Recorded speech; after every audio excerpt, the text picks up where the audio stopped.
Inko was working on dinner when she received a phone call. After setting the knife down on the counter, Inko pulled out her phone. Without even needing the caller ID, she already knew it was her husband. "Hey Hisashi, are you headed home from work?" Inko said, familiar with this routine, as her husband liked to always call her whenever he was driving home.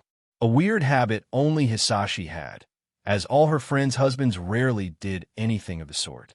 Most days it was just routine, but sometimes it was a helpful reminder of when dinner needed to be ready. "I am honey, but I have good news. I got a call from the hospital a few minutes ago. Kana just came out of labor," Hisashi said as excitement filled his voice. "Our nephew was just born." Inko froze as the news entered her mind. She had to go over it a few times before everything made sense. Once it did, she screamed, "Wait? What do you mean?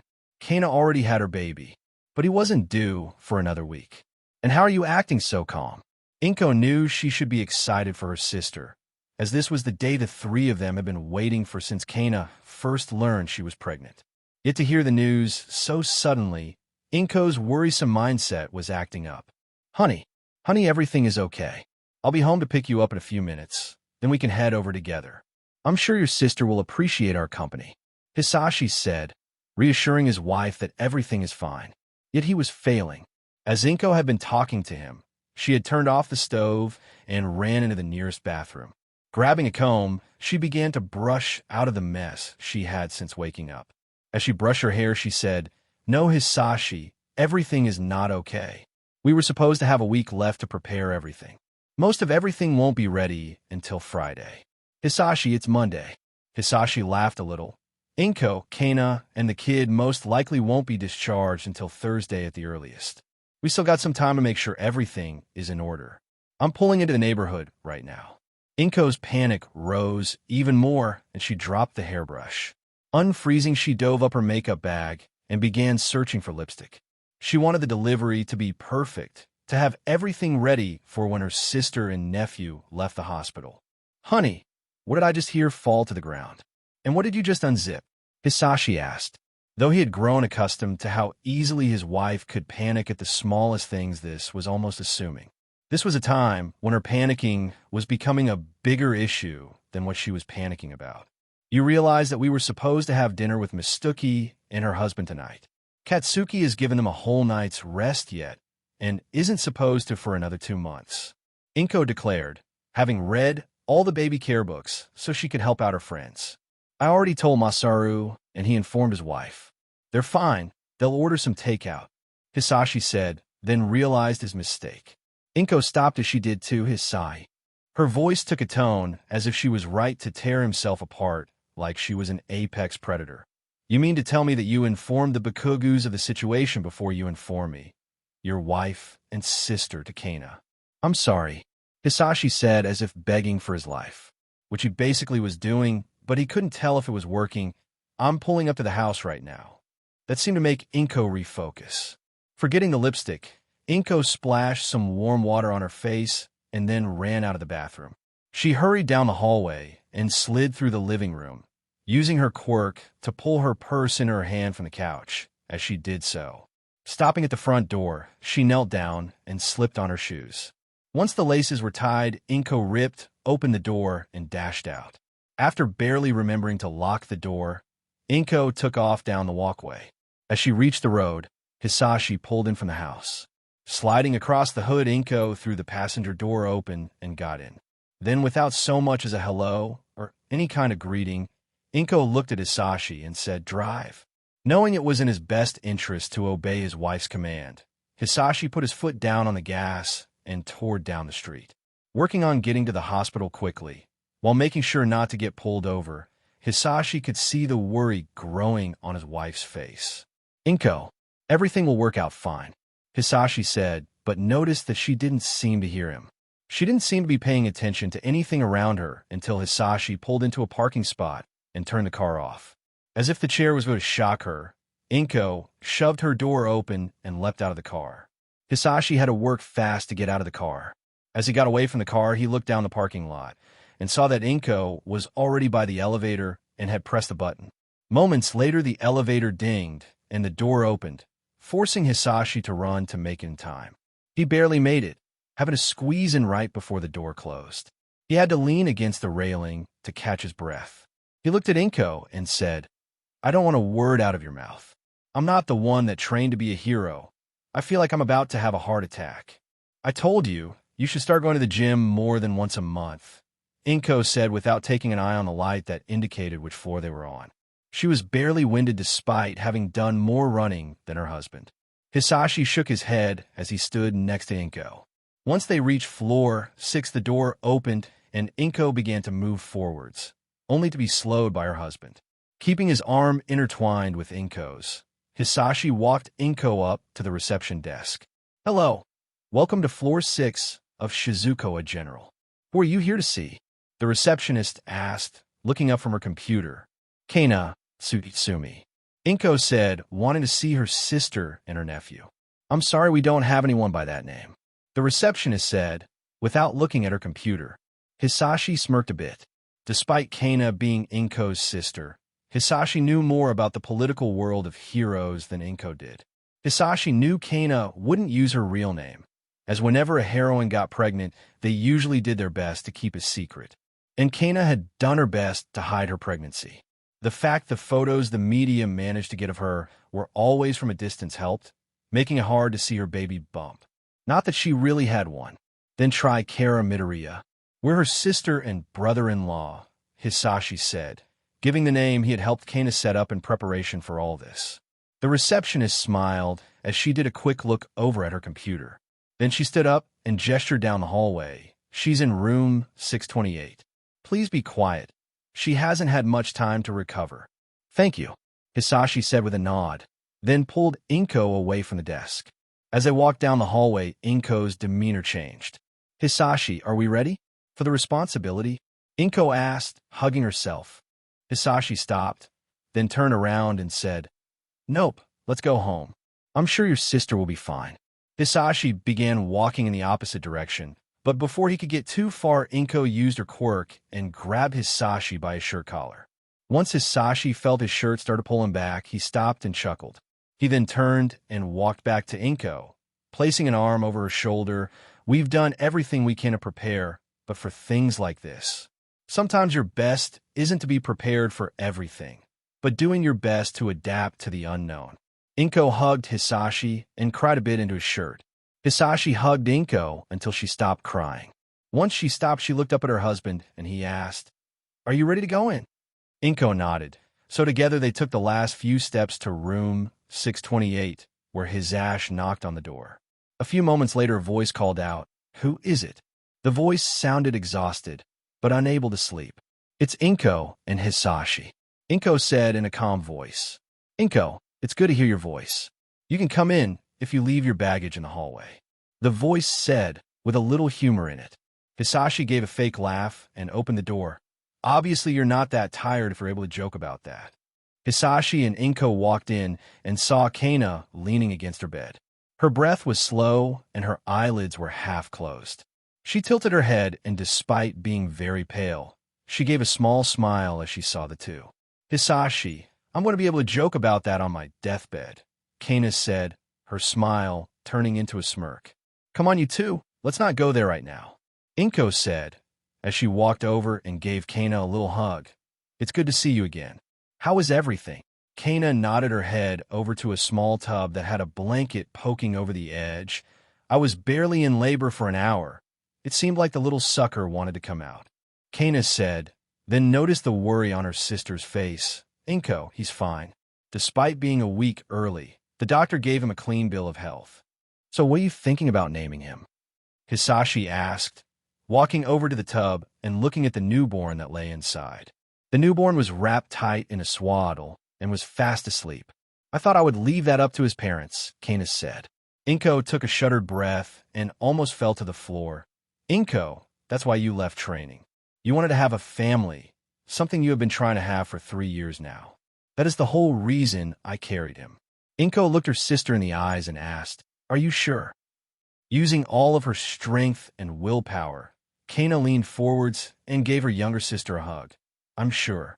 It's not like my work will give me the time to be a proper mother. I want him to grow up with that in his life." Kana broke the embrace and looked Inko in the eyes. Hey, that doesn't mean I won't be there when I can. I'm the one that went through all this. I'm going to see him grow up. So what are you going to name him? Izuku. Midoriya. Inko said, walking over and seeing her nephew for the first time. Inko looked back at Kana, who simply nodded. 3 days later, Kana and Izuku were discharged from the hospital. As Hayashi was unavailable, Inko picked them up and drove them home. At Hisashi and Inko's house, Inko carried Izuku while slowly walking next to Kana. Unlocking the front door, Inko helped Kana through the living room and to the ground floor guest room. After skillfully slipping Izuku into the bassinet that had arrived early, Inko sat down on the bed next to her sister. Together, they sat on the bed in silence for a few minutes. Do you remember the day you told me you weren't going to train with me with the Hero Public Safety Commission anymore? Kana asked, then took a small drink of water. Yeah, at first you seemed disappointed, but then you smiled and gave me a hug. You told me that I should follow my own path, no matter how different it was from yours. Inko said, looking at her sister. Kana nodded and looked like she wanted to say something, but didn't. Instead, she chose to say, "You seemed so happy. I never saw you smile as brightly as when you talked about Hisashi. I hope you two will always know how much I love seeing you together, despite how often Hisashi and I butt head." "I know you do," Inko said, giving Kana a mischievous grin. Kana chuckled and lightly punched her sister in the arm. Over the coming months, Kana worked herself back into top shape to go back to being a pro hero. Once she returned, she held a press conference telling everyone that she had a family issue that took all of her attention. As Izuku grew, Kana visited him and her sister as much as she could. However, with her agency only 2 cities away, her visits were not as often as she wanted to be, becoming less and less frequent as she got back into being Lady Nagant and the HPSC giving her more missions. Yet she tried her hardest to see her son, but that all stopped one day. On that one fateful day when the world she had disillusioned herself with shattered with a single gunshot. Izuku was 4 years old when it happened. His mother, Inko, was taking him to the local park to start the weekend off. Right. As they walked into the general area of the park, Inko's phone went off. Inko pulled her phone out and saw she was getting a call from Kana. Curious about what her sister might want to talk about, Inko answered the call and held the phone up to her ear. However, before she could say a word, Kana yelled, "Inko, thank God you picked up." "What's wrong, Kana? Why are you calling?" Inko asked, immediately noticing the stress of worry in Kana's voice. Inko felt herself begin to worry about her sister worrying, so she had to take a few deep breaths. "Inko, I need you to listen to me. What I'm about to say is going to be confusing, but I need you to listen to me," Kana said, sounding out of breath. That made Inko extremely worried, as she hadn't heard Kana lose her breath. Not after training with the HPSC. Kana wasn't out of breath because she was tired. No, she was stressed.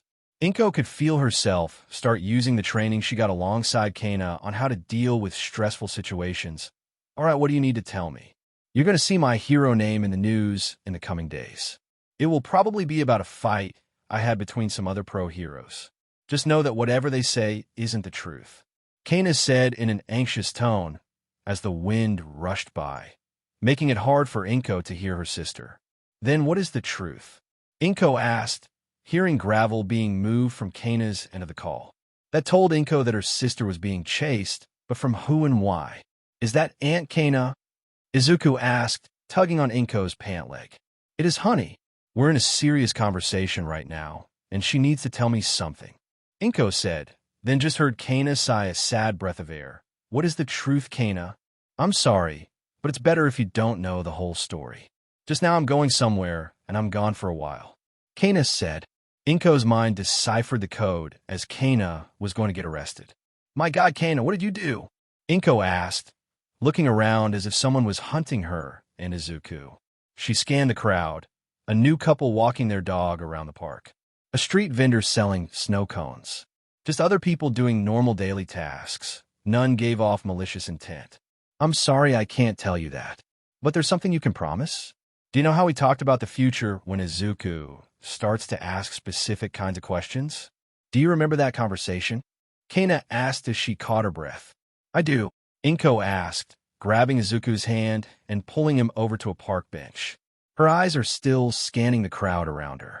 A few new people had shown up, but still, none seemed to have the intent to harm Inko or Izuku. You remember how we would bring up our situation and explain the truth to him.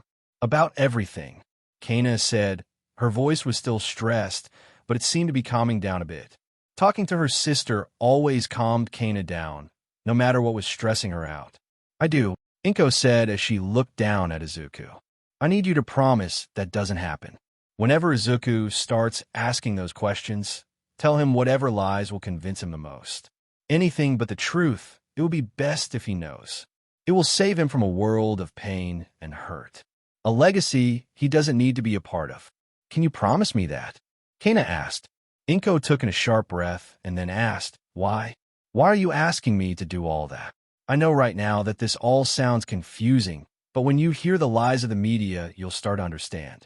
For now, all I can tell you is it would be for the best if you and your family didn't have any connection to the name of Kana Tsutsumi or Lady Nagant. As my younger sister, can you do that? Kana said. Her voice sounded like metal being sharpened. Just tell me why. Why do I have to promise this? And I'll agree, Inko said. Yet Kana didn't answer for a bit. Inko could feel her heart rate skyrocket as she waited for her older sister to answer. Inko looked around the crowd. It was clear her sister was hunting. Maybe she was too. Their relationship wasn't publicly known. Only those from their childhood knew Kana and Inko were sisters. Inko never really wanted to become a hero. That's why she married Hisashi and quickly told his last name. She just wasn't meant for the limelight, but both sisters loved each other too much just to leave each other behind. Finally, Kana answered Inko's request. Just a single sentence. I'm sorry I won't be around, Lil Sis, but we trusted the wrong people. Inko's world shattered as she heard her sister say those words, then to hear the phone call disconnect. Her sister was being hunted by someone from their past, someone they had once trusted, and if they were hunting Kana, chances were they would start to hunt Inko and her family. Inko looked down at Izuku, Kana's son, the little boy who she was given to protect from the world. She wasn't going to let him be hunted too. Over the next year, Inko kept her promise and never mentioned her sister or her pro-hero persona. After seeing the new broadcast and seeing that Lady Nagant had been arrested for killing 2 pro-heroes, Inko understood why Kana didn't want Izuku to learn the truth. Her sister had been branded as a terrorist and an S-grade villain. If people knew that she was Lady Nagant's sister or Izuku was her biological son, they would view them differently. Inko didn't want to have that on Izuku's consciousness. It would make him question who he truly was. With Hisashi's connections, it was easy to erase Inko's connection to her sister. Her having Hisashi's last name and Izuku being born under the Midoriya name streamlined everything. But that was never going to be the easy part. Izuku was a smart kid, and when he realized how different his quirk was from Inko and Hisai's quirk, he would begin to ask questions. At first, it was easy to answer Izuku's question about where Aunt Kana was and why she wasn't visiting anymore. A simple lie of how she was too busy to visit was enough to satisfy Izuku's curiosity, but Inko knew that wasn't going to last for very long. She worked every day to mentally prepare herself for the day she had to tell the biggest lie in her life. Inko thought she was ready for that day, but when it happened, she wasn't. It had started out like any other day, with Inko waking Izuku up for kindergarten. Izuku was slowly waking up, brushing his purple hair out of his face. After a few minutes, he was awake enough to get out of bed and get dressed. Walking down the hallway, Izuku began scratching his right arm. When Inko noticed, she asked, "Is there something wrong with your arm, Izuku?" Izuku continued to scratch his arm. "It feels sore and itchy." "Oh, you just probably slept on it weird. It can happen to anyone. Let's focus on breakfast and getting you to school," Inko said, in a lullaby tone of voice she used whenever she wanted Izuku to do something without arguing. Despite the constant tingly feeling in his arm, Izuku focused on his and his mother's routine to get him ready for school. After a quick breakfast and brushing of teeth, Inko drove Izuku to kindergarten. Walking him up to the front door, Inko noticed that Izuku was still scratching his arm. Is your arm still sore, honey? Inko said, crouching to be at eye level with her son. Yeah, but it's not as bad as it was before, Izuku said, putting on a cute tough guy face. This caused Inko to laugh and hug Izuku. We'll try not to think about it too much. If it still feels weird after school, we'll take it to the doctor and see what's wrong with it, Inko said. Izuku nodded, then walked into school. Throughout the day, Izuku did his best to ignore how sore and irritated his arm was. Yet the feeling only got stronger and stronger through the day, until after lunch, when everyone headed outside to play in the yard. At that point, Izuku couldn't withstand the feeling in his arm anymore. Once he was outside, he stepped aside and attacked his arm. Yet the feeling never went away, even after his arm was red. As he continued to scratch his arm, he watched as the other kids kicked the ball around. They were enjoying themselves until Izuku's best friend, Katsuki Bakugo, got a hold of the ball and accidentally kicked it a little too hard. It bounded out of the play set and ricocheted into a nearby tree. All the kids walked over to the tree and took turns jumping up and trying to knock the ball out of the tree. Maybe we should get one of the teachers to help, a kid suggested as another kid attempted and failed to retrieve the ball. None of them were getting close. Nah, we don't need their help, Bakugo said confidently, as he was the only one that was even getting remotely close to the branch that the ball was resting in, though he was still a good few centimeters away. But none of us can jump high enough to get it, another kid pointed out. Izuku pushed himself off of the building and began walking over, thinking he could help. Bakugo noticed Izuku and smiled, as despite being one of the shorter students, Izuku was the most athletic. Why don't we let Izuku give it a try? Be sure to get it down, and then we won't have to ask the adults for help. Izuku looked up at the tree. He was a good jumper, but even then he didn't think he would be able to reach up that high. I don't know, Kakin. I agree with the others. It would be better to get one of the teachers. Besides, why don't you use your quirk to knock it down? Izuku said, looking at his best friend. Bakugo scoffed and said, then I'll get in trouble for using my quirks. I guess you're just afraid that you can't jump that high. Izuku knew that Bakugo was just baiting him, and honestly, he didn't care. To Izuku, it was Bakugo's way of saying that he really thought Izuku would be able to do it. Izuku judged the height he would have to jump again, then said, I guess it won't hurt to try. But if I can't get it, then we should ask one of the teachers to get it for us. All the kids nodded in agreement, while Bakugo just clicked his tongue at how easily Izuku could make people agree with him. Izuku backed up a bit to get a running start, signaling to everyone to give him a clear path. Once everyone had taken a big step away from the tree, then Izuku took off. As he got close to the tree, he pulled his arms back and then swung them up as he launched himself upwards. As he rose up through the air, he reached his hands up, aiming for the ball. As he began to reach the apex of his jump, it looked like he would be able to get the ball. But as it turned out, he was still a few millimeters too short. As he began to fall, he tried to force his arm to stretch off to knock the ball out of the tree. Suddenly, his right arm screamed out in pain, and steam started to appear around it. Izuku felt his right forearm expand and bugled, increasing in size, while his hand stretched out in length as it became narrow. His hand shot out, knocking the ball from the tree. Together, Izuku and the ball fell to the ground.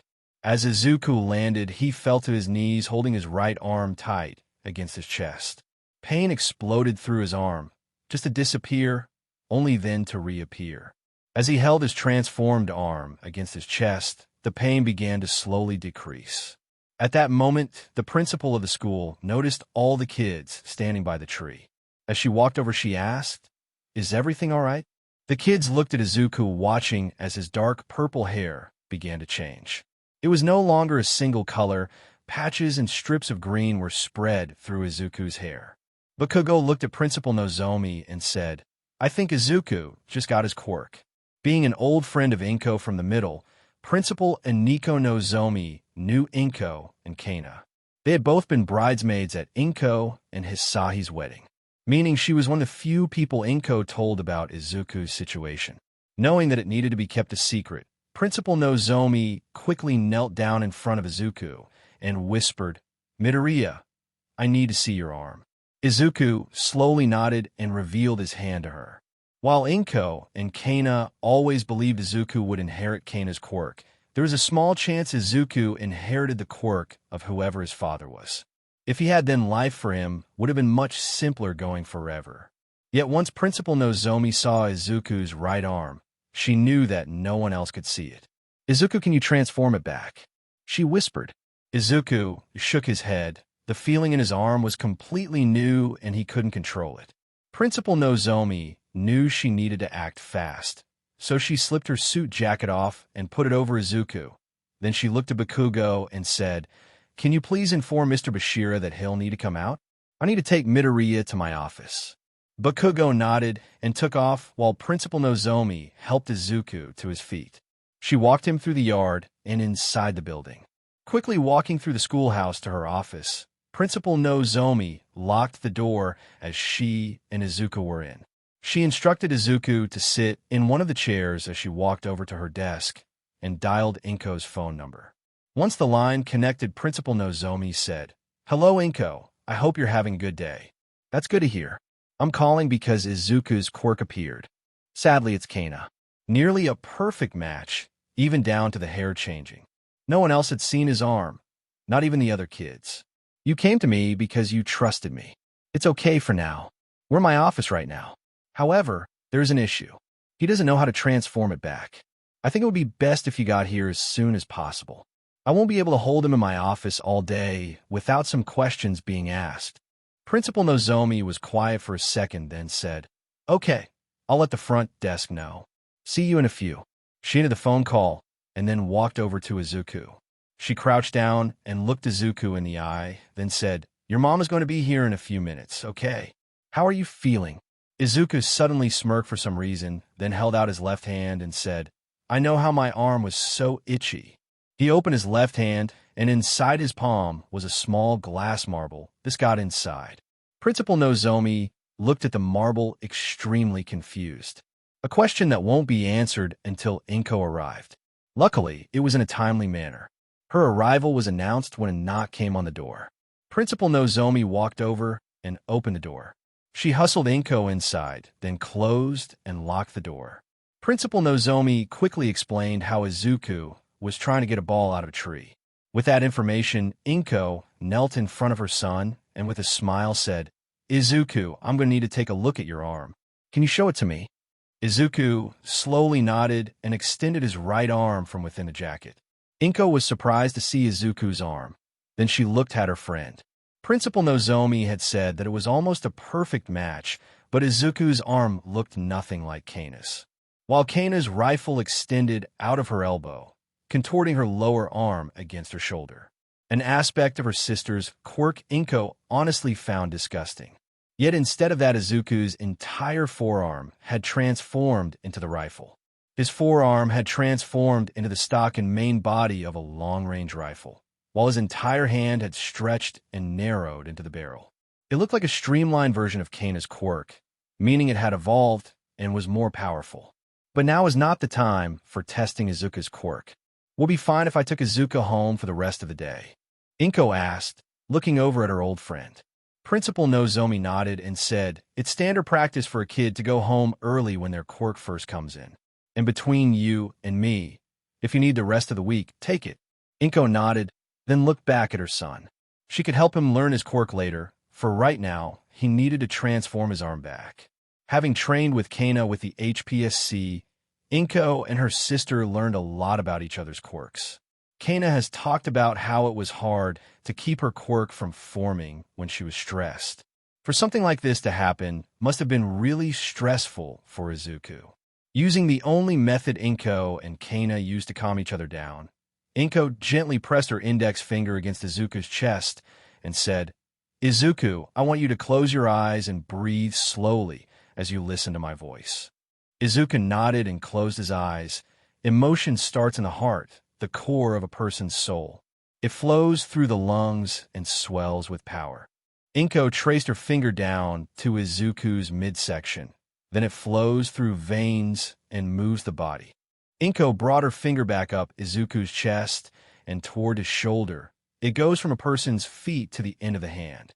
Inko's finger slowly went to Izuku's shoulder, then down his arm. As Inko's finger slowly approached Izuku's elbow, Steam began to appear around Izuku's lower arm. His arm slowly transformed back into a normal arm as Inko's finger traveled down, ending by slipping off of Izuku's middle finger.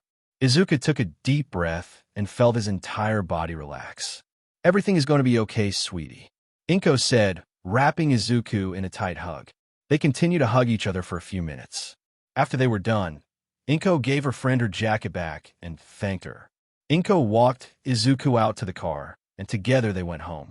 At home, Inko made Izuku a small snack of rice, then they sat down at the kitchen table. As Izuku slowly ate his rice, he looked at his mother and asked, "Why weren't others allowed to see my quirk? Is there something wrong with it?" Inko wanted to kick herself for her luck. Of course, Izuku would ask the question that got to the heart of the issue. Inko had to think of something quickly, then her eyes fell on Izuku's All Might shirt. A lie that would be believed and easy to remember formed in her mind. "Izuku, you know how the world is protected by All Might." Inko began, and Izuku nodded his head. "Well, it wasn't always like that. Bad people were hidden in the world's shadows, and they crave power. Imagine if someone bad got a hold of All Might when he was young and taught him to hate the world." Izuku shook his head and said, No, I want to." Inko panicked and hugged Izuku. "It's okay, the world isn't like that, but I worry about you a lot. Your father and I have always known you would have a powerful quirk, but you're going to have to learn how to control it, to use it to protect others. But until then, it's best not everyone knew about your quirk. Can you do that for me?" Inko asked, holding back a grimace. She knew that probably wasn't the best way to explain everything, but she couldn't take back anything she said. This was the lie she was going to have to live with for her life. Izuku thought about it for a second. The world was filled with powerful quirks, heroes that used them to protect others. What would happen if one of those heroes was raised to be a villain? How different would the world be? If he had a powerful and amazing quirk, then he needed to choose the path of hero. But there was one thing he wanted to do. "Can I at least show it to Kaken?" Inko had to stop herself from bursting out laughing. Of all the things Izuku was going to say, asking to share his quirk with his best friends should have been the first thing she expected to hear. She gave a light chuckle, then rubbed Izuku's hair. "How about you learn how to control your quirk before you show it Katsuki, okay?" Izuku nodded with an understanding of his mother's words.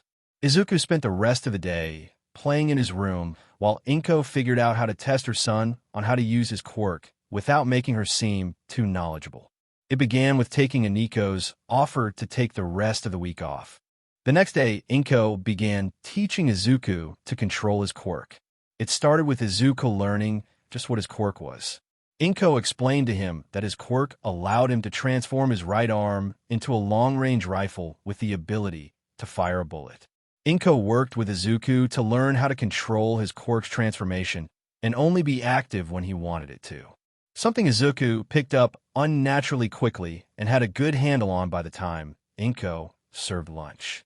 Inko spent the afternoon subtly giving clues that Izuku was supposed to use his dual-colored hair to weave bullets to use. By the time dinner rolled around, Inko was about to spell everything out for her son, but as he sat down, he brushed some hair out of his face. He commented how his hair somehow weaved in on itself. It took Izuku a bit more for him to figure out how to weave his hair into a bullet. He needed to twirl it around his finger a couple of times. Once he figured it out, he slipped the bullet through the small opening that was on the side of his forearm. Izuku felt the bullet slip into place, and he excitedly jumped out of his chair and pointed his arm at the wall. Without much of a warning, Izuku flexed his arm, and a gunshot rang through the house. "Izuku!" Inko screamed as she reached out and grabbed the speeding bullet with her quirk. The bullet glowed green as it slowed down, then stopped in midair. The next moment, it flew straight into Inko's outstretched hand.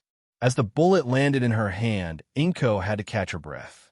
That was a use of her quirk she hadn't used in a long time.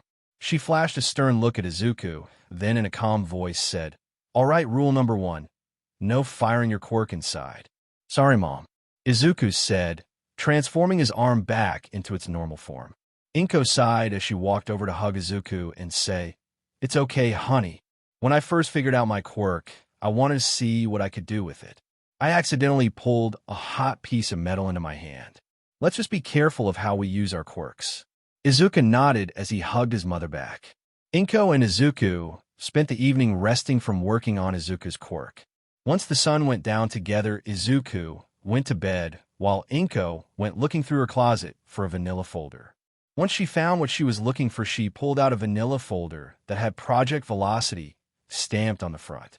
Inko walked back to the kitchen table and sat down. She put the vanilla folder on the table and then opened it. Inside were summaries of the different training she and Kana did as teenagers. She then came across a photo of them trying out their new hero suits, testing to see if they liked them. Lady Nagant was written over Kana's photo, while Summoner was written over Inko's. But that wasn't what Inko was looking for. Moving to the back of the folder, Inko located a business card of her and Kana's old HPSC handler. Inko knew she could teach Izuku how to use his quirk, but that was about it. For the skills for Izuku to effectively use his quirk, she was going to need some extra help about that. Depending on what point you looked at Fumiko Mario's career, you could easily call it a complete success or an utter failure.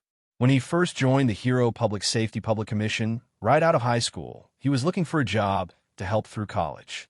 It was a low-end job, simple 9 to 5 that let Mario live a bit in luxury. But he didn't feel like he was making a difference, and that was part of the reason why he wanted to further his education. At first, he kept his head down at his job and did what he needed to do. But as he got further and further in college and worked more and more under the commission, he began to notice a gap in the skills of the average pro heroes and the skills that were needed to take down the average villain. Any villain that presented an actual threat to Japan's natural security. Only the top 12 or so pro heroes were deemed capable of handling it. Even that was year to year based on which pro heroes were popular at the time.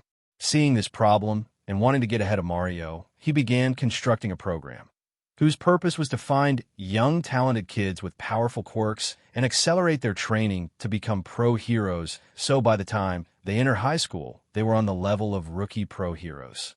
Then, throughout their career, these heroes would be able to handle any kind of situation they came across. Yet creating Project Velocity on paper and getting it to the hands of the HPSC president was another story.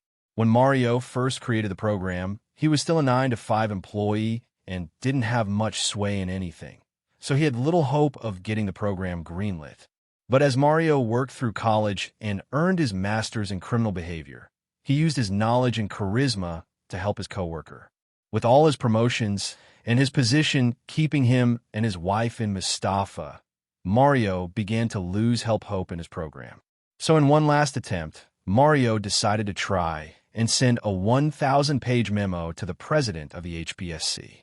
Yet he didn't expect any response, so he shelved Project Velocity for years, saving the only other digital copy to a flash drive on his keychain. And that's where Project Velocity stayed until he received words the HPSC president walked to talk to him. Mario was flown into Tokyo and given 30 minutes to give a presentation about Project Velocity. Those 30 minutes were the most stressful for Mario, but after giving his closing remarks, Mario was surprised the HPSC president began to tap his pen against his desk. More so, when the HPSC president put down his pen and then rolled it away. Mario was ready to speak when the HPSC president stood up and walked away from his desk. He walked up to the floor-to-ceiling window behind his desk and looked over the city. "Tell Mario, how long have you been working for the commission?" "Sir," Mario asked. "It's a simple question.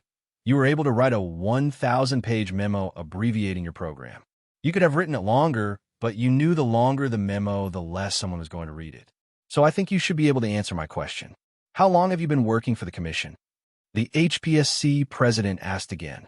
"Since I graduated high school, sir. I'm coming up on the 11-year mark." Mario said as his eyes jumped down the unsigned document that the HPSC president had left behind. Even early on, you noticed discrepancies on what makes someone a pro hero.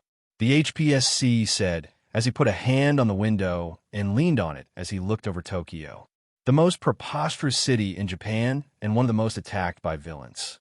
"Sir," Mario asked, "I've been in my position for nearly 40 years, and I've never met someone that saw the same problem as I do. In your memo, you're brought up that for most pro heroes, it takes time for them to stop a villain, whether it's a hostage situation or a burglary. Yes, sir. It took a bit of factoring since every situation is unique in itself. Mario said. He shifted his weight awkwardly. Do you still hold to the belief you wrote for Project Velocity? The HPSC president suddenly questioned, catching Mario off guard. I might have been a little strong in my wording, but yes, Mario said as he began to tap his right hand against his leg. Had he been closed in because the HPSC president thought that he was an anti-hero? On page 379, you brought up the average cost for property damage, victim comp, and taxpayer dollars used to fix a situation after a pro-hero messes up. You were a bit off in your calculation, but you were using information that wasn't the whole truth, but you were right with what you had. The HPSC president said, causing Mario to be taken back. The president of the HPSC had read his memo. You see, you were using the tuition fees that were from more public hero high schools, but private high schools such as UA or Shiketsu, their yearly tuition fee can be upwards to 10 million yen. Remind me what you come up with is the average property damage paid yearly for most pro heroes. It was 2.5 million yen at the high end, sir. Mario said. The HPSC president tapped his knuckles against the window and said, meaning within just 4 years a pro hero can cause enough property damage that the cost would have covered sending them to UA for one. The HPSC president tapped his knuckles against the window once more, then turned to face Mario. I'll be frank with you, Mario. The quality of heroes has fallen over the years. In the beginning, it was people fighting for Quirk's rights to protect their families and nation. Nowadays, most become heroes for fame and fortune, and it shows. Every year, the commission is having to pay more and more for property damage. And 7 out of 10 times property damage is caused by pro heroes. And the 3, it's because the villain was able to run away.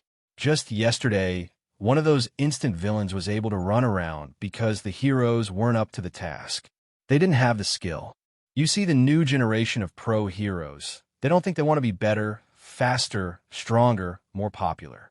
They only care about their next paycheck. So when they're faced with a challenge that's beyond their level, they think they can still win, but then they make mistakes. And who has to pay for it? Certainly not the pro heroes. They've only painted in a good light because they stopped the villain. Definitely not the hero school, the ones that failed in training and preparing new hero students for the jobs. No, it's the commission, because it was formed to oversee pro heroes. We have to pay for their failure, for their unpreparedness. Until the point I'm forced to play my hand and demand new training for new heroes. Also, they're better prepared, yet I'm told to back off. That's not my position or my job to oversee that part of the heroes. Sir, Mario said as the HPSC president was staring at him so hard his very soul was starting to shake. The HPSC president took a breath and said, I'm tired of being handed faulty heroes, having to pay for everyone's mistakes. And when I try to fix the problem, I'm barred. I'm done with political and democratic processes. I'm ready to have the issue fixed and willing to use underhanded means to do so. So we're going to attack the newer generations where they're vulnerable. I'm not following, sir. Mario said, competition, new pro heroes all want to be the most popular. It makes their paycheck bigger. And when quality drops at the top, it does so at bottom even more. So Mario, I want you to train the best damn hero this world has ever seen. They'll be the most skilled, and when they become more popular, others will have to be better. They'll realize they have to train to be the best, not the most flashy or most charismatic, but the strongest and most skilled. They'll be able to handle any kind of villain that decides to stir up trouble. Sir, Project Velocity is greenlit. Mario said to make sure of what he was hearing. Yes, I signed off before you arrived. But understand, Mario, UA and other schools can't learn what your program is, or they will retaliate. They'll claim we're undermining the system, just because we're doing their job better than them. Project Velocity won't be off the books, but it will be so deep underground that no one you don't tell will ever learn about it. And this plan of ours will take time, but I'll be keeping an eye on everything. Both of our careers could be put on the line with this, so I expect some kind of result by the end of the year. Am I understood? Yes, sir. Mario was ecstatic. His life dream was coming true, and he had the chance to train a pro hero. A hero that would show the world what the #1 hero looked like. Once the meeting was over, Mario was given access to an old commission building that was used mainly for storage. He would have preferred the state-of-the-art faculty, but as the program was a secret, Mario was happy for any help. Mario spent the weekend looking over the building, and it did have potential. So after calling in a few favors and working late at night, the building was slowly emptied and cleaned. Once that was all done, Mario had to find things to fill the place. The first and most obvious items were the training machine and turning a floor into a studio to train martial arts. One floor was dedicated to the filing and administration work. Then the building was sectioned off for more specialized training, such as different environments that pro heroes would come across or rooms to train specific types of quirks. Then came getting workers for the program. Mario was able to hire some of his coworkers who had climbed the job ladder as well, while hiring some fresh minds to the commission. And while the HPSC president stayed out of the program for the most part, remaining a silent observer, he didn't impress some few employees that Mario was more than happy to accept as a show of good faith. Then came the trainers. Those ranks were mainly filled with older HPSC employees who had once been heroes themselves or had trained in some form of martial arts their entire lives. Then the final brick to be laid was finding someone who had potential. A kid who had a powerful quirk and a baseline of skills to work on, but more than anything else, a kid had a deeply rooted want to become a pro hero. And while Mario wasn't about to find a kid, he came across a pair of sisters that were closely knit together and could grow to become a pro hero duo. The older one could form a powerful rifle out of her elbow, and the younger sister had a weak form of telekinesis. When their files came across Mario's desk, at first he thought he had been given them accidentally. Though out of curiosity, he looked them over and became interested in the older sister. She could become one of the deadliest sharpshooters in the world, able to take out a villain from far away. But then there is the younger sister, her quirk only allowing her to attract small objects to her, maybe useful to a rescue hero if the object were heavier. Mario kept the file and thought for a week, and once he found time, he met with the older sister. The older sister was excited. To say the least, she wanted to protect the little guy in her own words. But when Mario explains that her younger sister would be barred, the older sister threatens to close the door. At the moment, Mario didn't think he should, but as Project Velocity needed to show results soon, he allowed the younger sister to join in the training. It didn't take long for Mario to become grateful he took the deal. Within months of training, the pairs of sisters were progressing faster than expected. And while it was a bit lost on him why, his wife happily provided scientific reasoning behind it. She explained they were sisters. That much was obviously. What wasn't so clear was what that meant. Mario's wife explained that they were close to each other in every aspect and wanted to see each other become the best version of themselves. That's why they trained so heavily, because they wanted each to be the best they could be. And all this pushing made the sisters better every day, until by the time the young sister was a senior in high school and the older sister only had 3 years as a pro hero under her belt, they were on the level of many top pro heroes. One perfected long-range encounters while the other became the nation's top close-quarters fighter. And together, there was no challenger, no opponent they couldn't fight against and win. Yet not everything can last forever. Though the younger sister happily trained alongside her sister, Mario noticed she didn't have the same drive to become a pro hero as her older sister. So after graduating high school, the young sister met a charming man, and it didn't take long before they were announcing they were getting married, and she would be leaving the life of a hero. Mario would admit the wedding was beautiful, and he was happy for the young sister, but the HPSC wasn't too happy about losing a valuable asset. Luckily for Mario, the older sister stepped up in her career and became a well-known hero. Her success in the billboard and media proved Project Velocity was a success. The media was covering everything they could about her. Then the older just had to go and ruin everything by killing the head of the HPSC. When Mario received the call that Lady Nagant had killed the president of the HPSC, he knew he had to protect his program at any cost. He worked tirelessly the following week, getting everything ready for anything that could be thrown at him. Then when the time came, he stood in front of the board of the HPSC. The worth of Project Velocity was brought into question, and whether the success achieved was worth the end results. Mario fought hard to keep the program alive and under his command. It was a long 7 months, and in the end, Project Velocity was kept alive, but Mario had a hand control over to a council that was formed to oversee the program. While many wanted to see Mario barred from the commission, a deal was made that Mario would be kept on the program as an acting supervisor if and only if he was able to find a suitable replacement for Lady Nagant by the year's end. Luckily, fate was in Mario's favor, and only 6 months later, he was about to find a kid that was about to save over 50 people. With his career riding on the line, Mario began to immediately train the kid and his Quirk. Everything about the kid's progress was documented, and when the evaluations came, the kid was on track to become the perfect replacement for Lady Nagant. Takami had even less skill coming into the program, but he was making more than enough headway to keep Project Velocity alive. Yet Mario knew how easily success could become undermined, so he made sure to keep Takami on pace. At Takami's year test, he blew all of his records out of the water.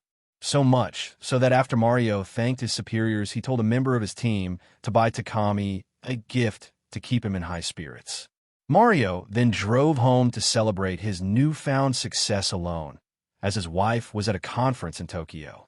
As soon as he got home, ordered his favorite takeout, and as he waited for the food to arrive, he searched his drink rack and found a bottle of Kurosawa Samurai 1-10. Returning to his dining room, just as the food arrived, Mario was about to sit down and enjoy the success of his life's work, or he planned to if it was not for his phone ringing. Groaning, he stood up from the table and walked up to his couch from his suit jacket.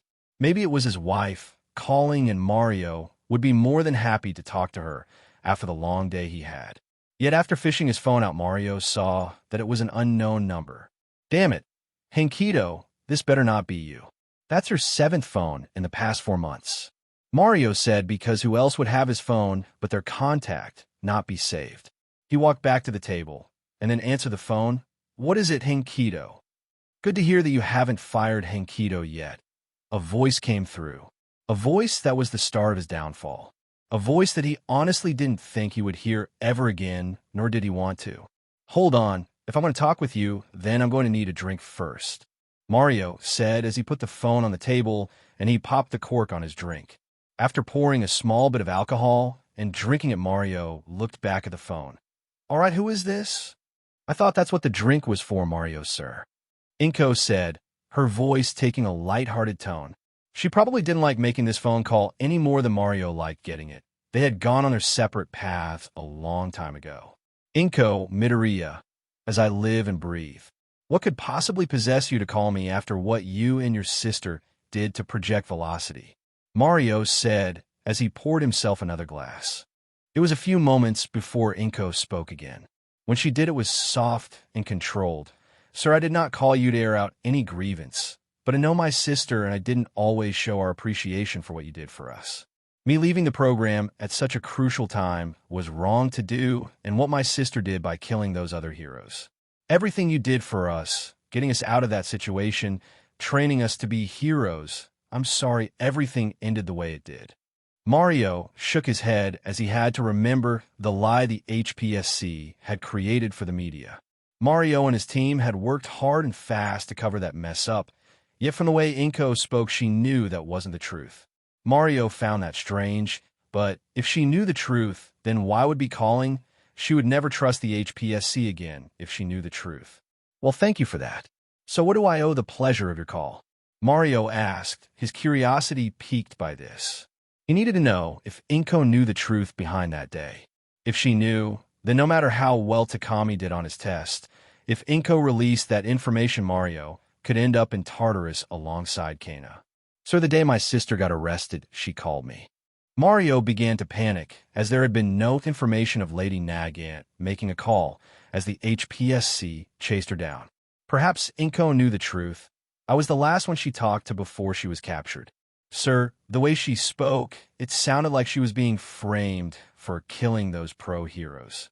In her final words to me, she told me that we trusted the wrong person, and now I believe that same person might try to hunt me and my family down. I thought we had trained you to protect yourself in this situation, and your husband is in America right now, Mario said, still trying to figure out if Inko knew the truth. It was clear she didn't believe the story told to the media, but she didn't know the actual story. Kana hadn't revealed any of that information, so perhaps Project Velocity wasn't in danger and Mario could salvage Inko's potential.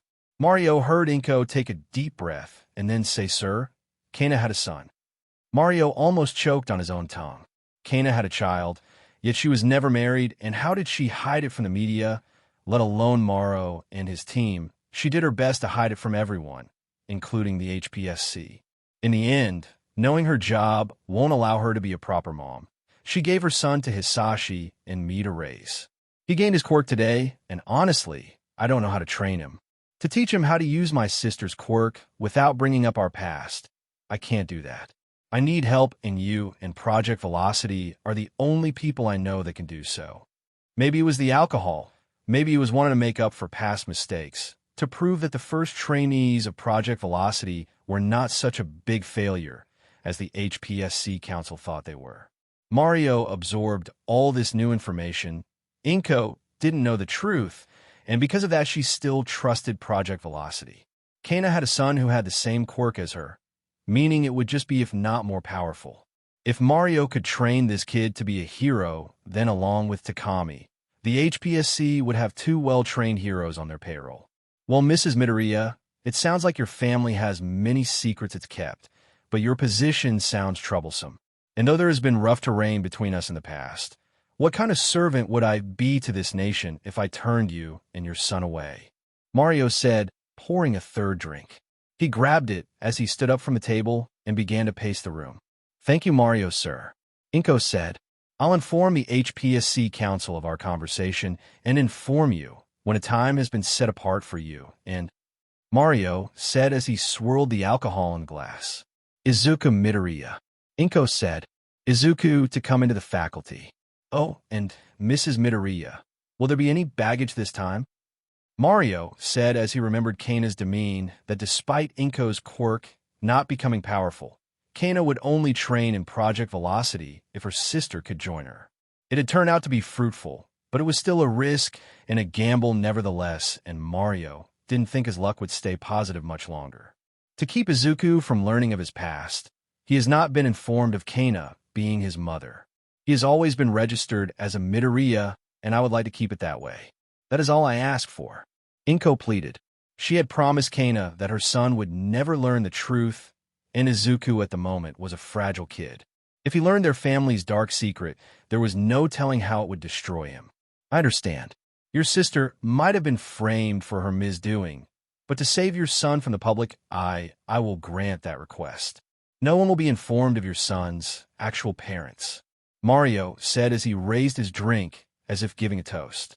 Takemi had kept the program alive, but it was going to be Izuku who showed the nation of Japan the success of Project Velocity.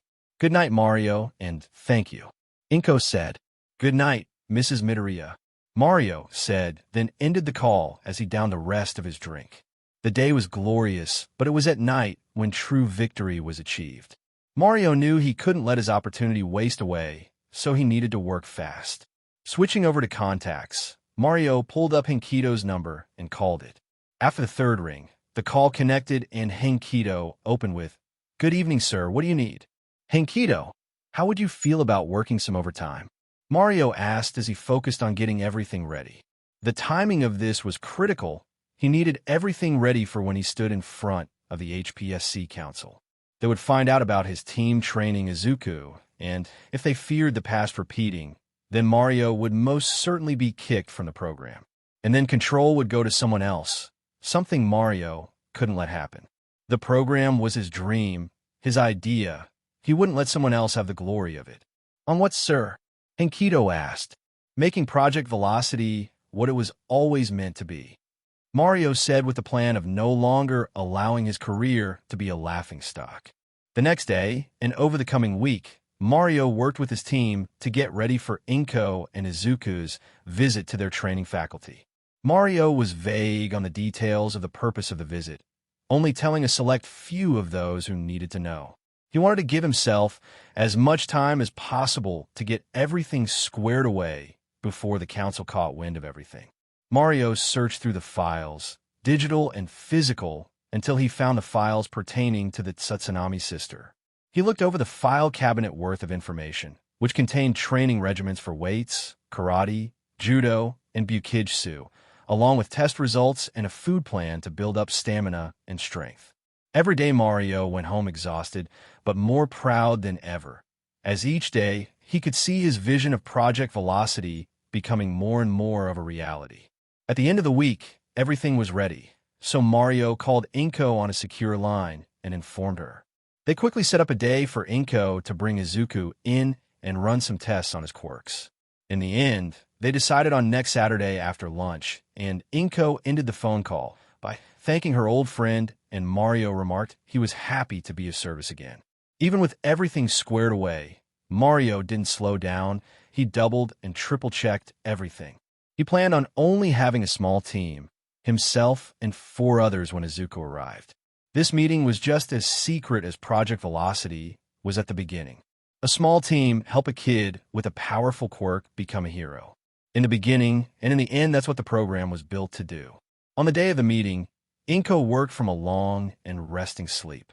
Her worry had stayed constant throughout the week. Everything she saw Izuku, she couldn't help but think of the situation of her sister. Inko was reminded of how she had seen or heard from her sister for some time.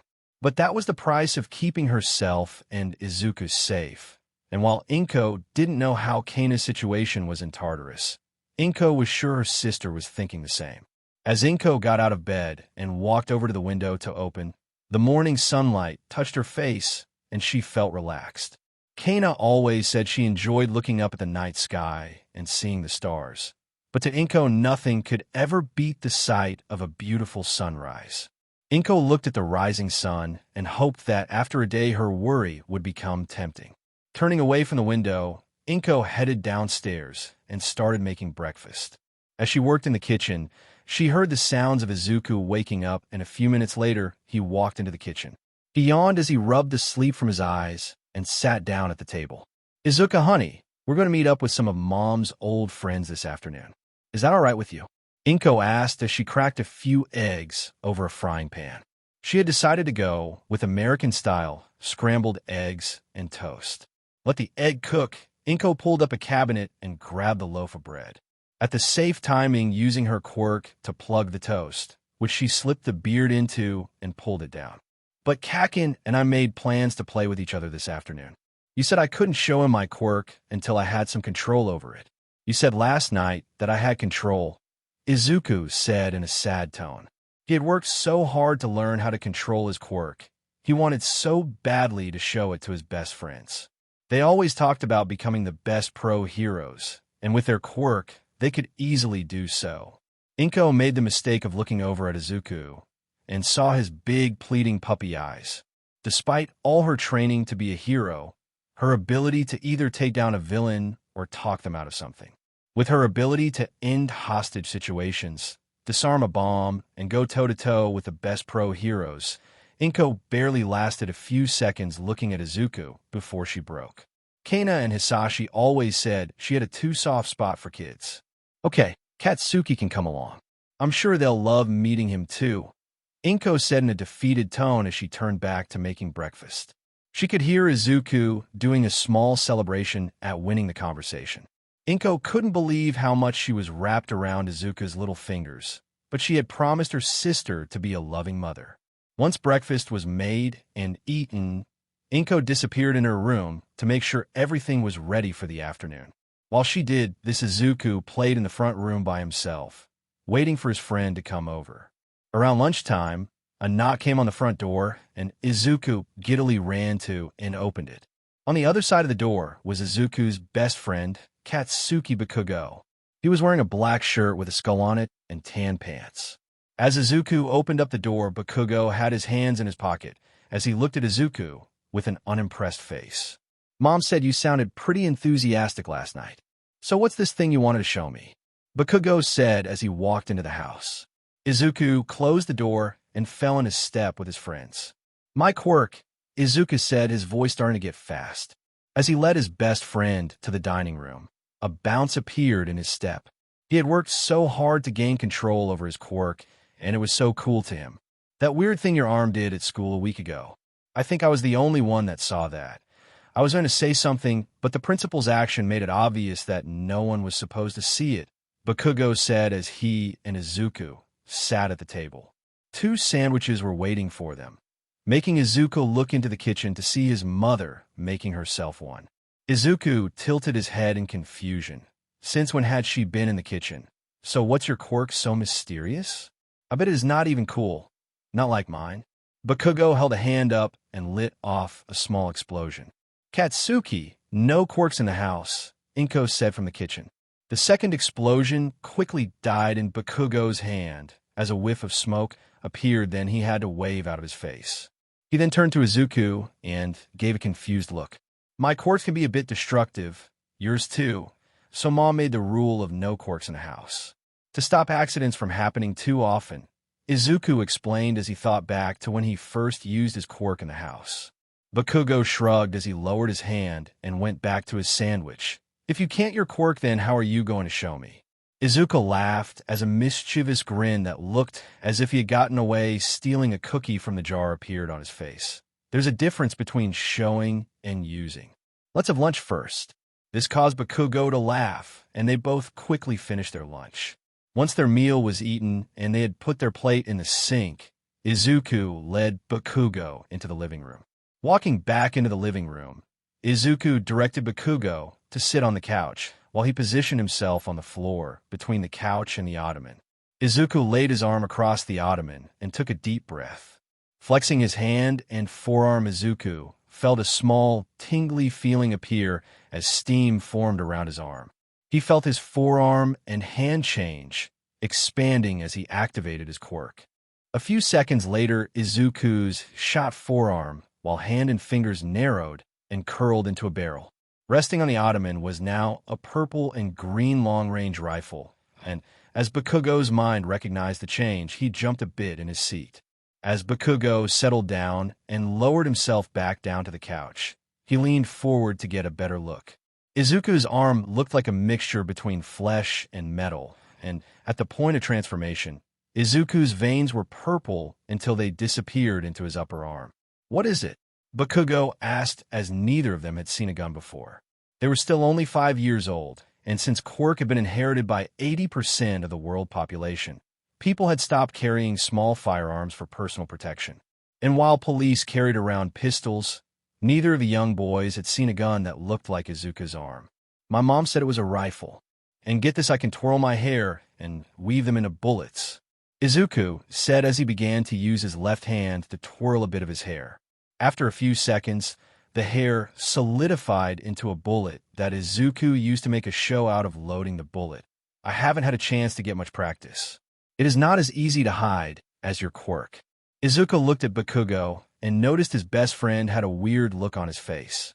Izuku looked back at his arm, then back at his friends. Arm, friend, What? Izuku asked as Bakugo stared intently back at Izuku's arm. Midoriya, look at your arm. Bakugo finally said. That just confused Izuku further. Wasn't the whole point of this to show off his quirk? Maybe Bakugo found it weird to look at, or he found it cool, but then again that described most of the quirks that were heteromorphic. Either really cool or really weird, but Izuku couldn't tell which way Bakugo was leaning. I am, Izuku said in a sarcastic tone. No, I don't mean your right arm, cool by the way. I mean your left arm. You have a mark that wasn't there a few seconds ago, and Aunt Inko isn't going to let you get tattoo. Bakugo said, lowering his voice to a whisper as he slid off the couch. He grabbed Izuku's left arm and rotated it so the inner side of his biceps was revealed. Izuku looked at his left bicep, confused about what his friend was trying to point out, and then he noticed it. It was small, easily mistakable as a Sharpa mess or old carnival tattoo. But on Izuku's left bicep was a purple marking in the shape of a bullet. And Izuku was sure it wasn't there a few moments ago. What do you think it's for? Izuku said as he poked it. It didn't feel sort of like a new tattoo should be, nor did it rub off like a temporary tattoo would have. Izuku then inspected the rest of his left arm to see if there were any other markings, but he didn't find any. I don't know, but it wasn't there earlier, Bakugo said. At that moment, Inko came into the living room and looked between the boys. All right, boys, it's time to head out, Inko said. She had just gotten off a call with Mitsuki where they talked about Izuku joining Project Velocity. Mitsuki had joked about how Katsuki should join the program, if nothing else, to learn some manners. Inko ended the call by calling Mitsuki buff, saying that Katsuki was welcome to join Izuku in training. Bakugo looked between Izuku and Inko. Where are we going? To meet some of Mom's old friends, Izuku said, hopping off the ground, and Bakugo followed him out of curiosity. Inko helped the boys load up in the car and then got in herself. After backing out of the driveway, Inko directed the car to the building where Project Velocity was stationed. On the drive there, Inko thought back to the training she and Kano went through. In the beginning, it was tiresome. They trained more than just their quirks. Their minds and bodies were put through the ringers too. Each day they were exhausted, and they often fell asleep on their way home. Through that training, Inko became a strong woman, yet the life of a hero was something she never wanted. When she met Hisashi, she felt marrying him was the only way out of becoming a pro hero like her sister. But now she needed to protect her family from whoever hunted her sister. Izuku needed the same training to learn how to use his quirk and how to protect himself. Within the hour, they arrived at Project Velocity. Inko pulled the car into a parking spot and got out, as Izuku and Bakugo were right behind her. Izuku looked up at the building and thought it looked like it belonged to a corporate business. He looked at Inko and said, Mom, I thought we were going to meet some of your old friends. The Midoriya family had never really been that wealthy, nor had they been associated with upper-class workers. Hisashi was working in America and sent money home, but his pay barely covered the house and his apartment. The closest was the Bakugo family and Masaru's work in the fashion business, but they didn't live a wealthy lifestyle, nor did Mitsuki Bakugo act like a rich woman. However, in Inko's mind, she definitely pushed the envelope. We are, Inko said as she walked up the stairs and opened one of the doors. She then turned around and gestured for the boys to follow her. Izuku and Bakugo looked at each other, grins appearing on their faces as they took off after Inko. She led the duo to an elevator and once inside pressed the button for the 5th floor.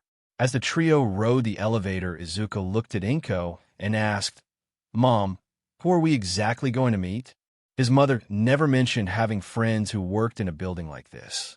Inko sighed, then looked down at the ground. Zuzu, do you remember that conversation we had when you first got your quirk? Izuku gave a small nod. Your mother knows some people that specialize in training young kids with powerful quirks, such as yours and Katsuki's. They help kids like you learn how to use their quirks and become heroes. From that, Izuku got a big smile, while Bakugo got a feral one. Now that they knew what was happening, neither of them could wait to show off their quirks and what they could do with it.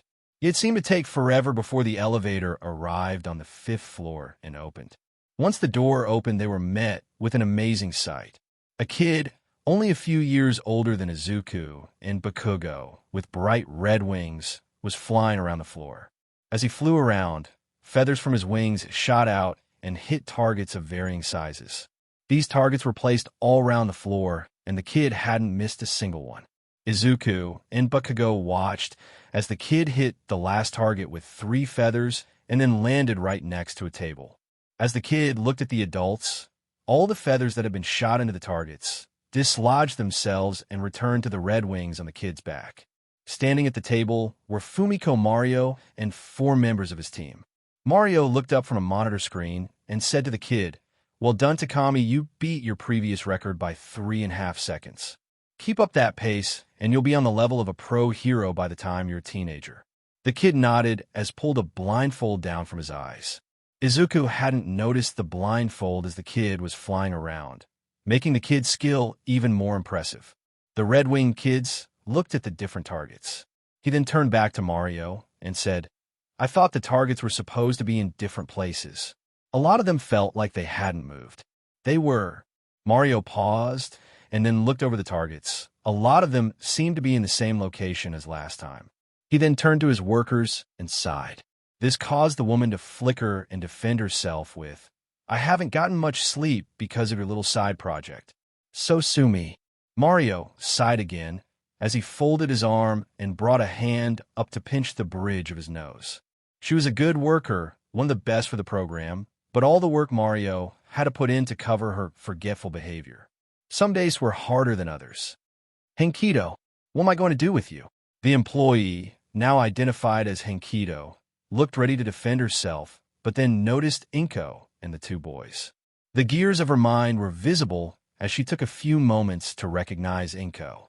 Once she did, she got a big smile and yelled, "Inko, is that you?" before running over and hugging Inko. Inko had a brace as Henkido was a forgetful person, and with her strength enhancement quirk, a hug from Henkido could break a few ribs. Luckily, Henkido didn't squeeze too hard, and Inko was able to still breathe. Inko hugged Henkido back and asked, "How's life been since I last saw you last?" Henkido didn't answer, but just continued to smile until Mario and the other present members of Project Velocity came over. After Henkido released her, Inko bowed to Mario and thanked him again for his assistance. "Mrs. Midoriya, it is good to see you again." Mario then noticed there was more than one kid, one that Inko hadn't mentioned. "Excuse, but I was informed you only had one child, yet I see two. One who does not have much of your or your husband's genetics." Inko chuckled a bit, then clarified, "This is Katsuki Bakugo. He's the son of one of my friends. I thought you might like to examine his quirk, as well as my son's. I promise you won't be disappointed." "Bakugo? You mean that hot-headed, loudmouth friend of yours?" Henkido said, then quickly covered her mouth. She looked at Inko as if she had just killed Inko's dog right in front of her. Yet Inko didn't seem too worried, simply waving Henkido's worry away with a hand. "I'm sure she's been called worse, and what she doesn't know won't hurt her." Inko could recall that Bakugo's first name from Mitsuki wasn't Mama. It was just straight to Old Hag. Mario looked over the two boys, knowing it was just better to go along with it rather than figure out what part Bakugo played in all this. "Hello, Izuku Midoriya and Katsuki Bakugo. I'm looking forward to what you will show us today. But first, I would like you three to meet Kigo Takami. He's the second wave of Project Velocity Train Heroes. If you're accepted into the program, then you'll be spending some time training with him," Mario said as Takami walked up to the group. Takami looked between Izuku and Bakugo, then bowed and said, "It's nice to meet you both. Please call me Kigo. I'm looking forward to training with both of you. Mr. Mario held you in high regard, enough to make his team go without sleep for a week." "Takami, I didn't," Mario said, then looked around at the members of his team. Many had small rings under their eyes, and their shoulders were hunched over. Only Henkido seemed to be the only one with energy, but that might be just because she forgot how tired she was. "All right, head home, all of you. I told you to work fast, not work yourself into your graves. I can handle the evaluation by myself." "Sir, are you sure?" one of the employees asked, as it was unusual to be sent home this early in the day. Project Velocity didn't have a set-in-stone schedule for most things, as most of the timing was determined by how fast the trainee learned and improved. Yet to be set home only a few hours after the business day started. "Yes, now go," Mario said, and not wanting to wait around for him to change his mind, the members of Project Velocity quickly gathered their things and left. Takami looked at Mario with a look asking to be excused. "Sorry, Takami, but you'll be staying. If you're going to train with these boys, then you need to see their level of control." Takami didn't say a word, just gave a small nod. Mario then turned to Izuku and Bakugo and said, "How about a small demonstration of your quirks? Then I'll set up some small tests for you to go through. Midoriya, how about we start with you?" Mario prepared as he needed to act, as if he had never seen a quirk like Izuku before, to make it seem that Izuku's quirk itself was unique to Izuku. Izuku nodded and lifted his right arm. Mario was ready to see Izuku contort into a weird angle, but his eyes grew as smoke appeared around Izuku's arm. The next second, Izuku's quirks took hold and his right arm was transformed, extending and building to a rifle. Mario held his breath as he looked over Izuku's quirk. It was so similar, yet so different from Kaina's. The same sleek barrel design, but Izuku's rifle had a forestock and a body. It had no area for a magazine, yet instead of loading a bullet through his hand, as Kana had to do, where the charging bolt would be on a normal rifle, there was a small slot. Well, young man, that is quite impressive. How about you give us a demonstration of your quirk? Pick a target and show us what you've got, Mario said as he felt the joy of being able to correct past mistakes once again. This time Mario would have to play his card close to his chest to compartmentalize information so no one knew more than they needed to. But if this worked out, Mario knew he could become head of a new hero program, one that could produce more heroes at a higher quality than any hero school could. Izuku looked around and quickly spotted a target. It was up in a corner, perhaps 100 feet away, and there were no other targets that were blocking it. Izuku took a knee as he gripped the barrel of his quirk with his left hand, resting his left arm on his left knee to help keep his right arm steady. Izuku found this position to be very comfortable. He had complete control of where he was aiming. There was no sway in his arm as it stayed perfectly still. Mario noticed this too, as Kana had often assumed a similar pose early in her training whenever she didn't have anything to rest her barrel against. It wasn't a bad form, but in combat, it was a pose that left Izuku and Kana vulnerable to almost all angles. Izuku lined up his aim the best. He could then flex his right arm. A loud gunshot went off, causing everyone that could have covered their ears. They all watched as the green and purple bullet whizzed through the air and soon struck the target. It wasn't a bullseye, not even within the inner circles. Izuku had barely even hit the target in the first place. Yet Mario was still impressed. Izuku had only had his quirk for 2 weeks. And though it was clear he hadn't had much practice, Izuku definitely had a talent for using his quirk. Through practice, Izuku could quickly get to the same level as long-range pro heroes, such as Snipe. One day, he might even be able to give Kana a run for her money. A well-placed shot, young Midoriya, and with how short a time you've had your quirk, you most certainly do have a talent for it. Now, anything else you would like to show about your quirk? Mario asked. Izuku nodded his head, then weaved some of his hair into a bullet. I can weave my hair into my ammo. Mario nodded, as if he had heard nothing about that piece of information. He then turned to Bakugo and said, Now I believe it's young Bakugo's turn.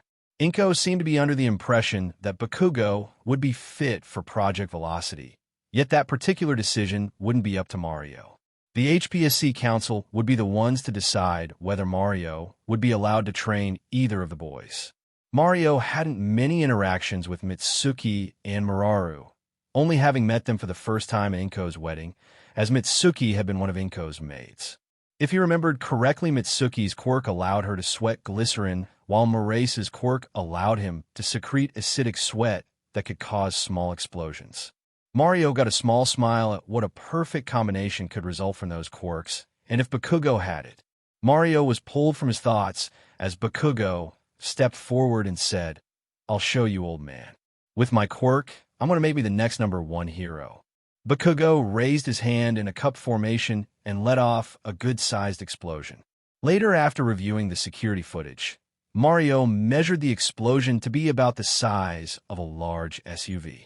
But for now, Mario got a big grin on his face as fate had just handed him 2 extremely powerful quirks on a silver platter. Project Velocity's future was brighter than Mario could even predict. He had to train Izuku and Bakugo, even if he had to fight against the HPSC Council or the board. Mario was going to do everything he could to show the masterpiece that is Project Velocity. Mario cleared his throat as he turned to Inko and said, 2 impressive quirk. Perfect fit for Project Velocity. Something I'm sure the council will see that for themselves without much explanation. Let's have you return in 3 days' time, and we'll begin their training. Inko bowed slightly to show her appreciation, then turned to Izuku and Bakugo. All right, it's time to leave, boys. But we just got here. We want to use our quirks. Izuku said. They had barely been here for 10 minutes and barely had a chance to use their quirks. Mario smiled and said, Boys, you'll have plenty of chances to use your quirks in the future, but for now the best you can do is listen to your mothers.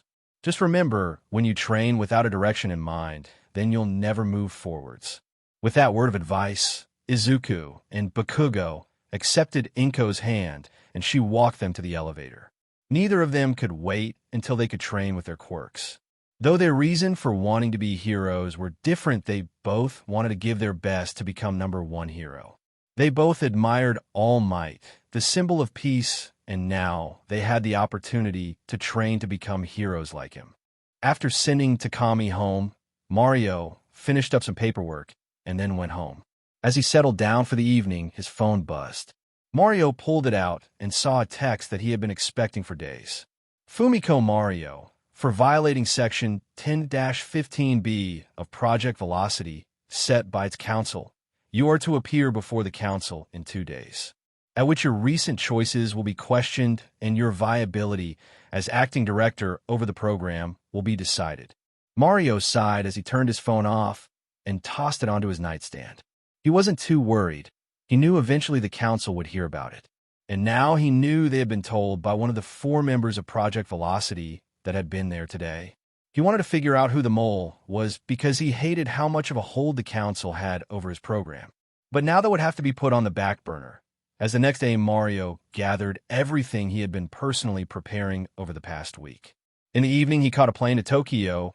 Then 2 days after Mario had met Izuku and Bakugo, he was standing in front of the Project Velocity Council, a group of HPSC workers that had been selected to oversee the program, were also the ones that decided whether Mario was allowed to stay within the program.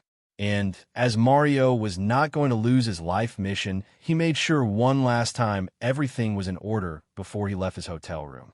One way or another, he was going to make sure Izuku Midoriya and Katsuki Bakugo were brought into Project Velocity. He didn't care how much convincing it took, something he didn't think would take much. He was ready to pull out all the stops. He had the security footage of their tests, just to show the strength of their quirks. He had their state-issue quirk documents. He had even managed to get their grade from school to show how smart they were. And it was not lost on him that some on the council liked the idea of having pro heroes trained by them and purely on their payroll. Mario arrived at the Hero Public Safety Commission headquarters, and after scanning his ID, Mario headed to the elevator. He rode the elevator up to the 39th floor. Once the elevator doors opened, Mario walked out and headed over to the reception desk. He put his ID card on the desk and said, "Fumiko Mario, reporting for the meeting at 10 o'clock.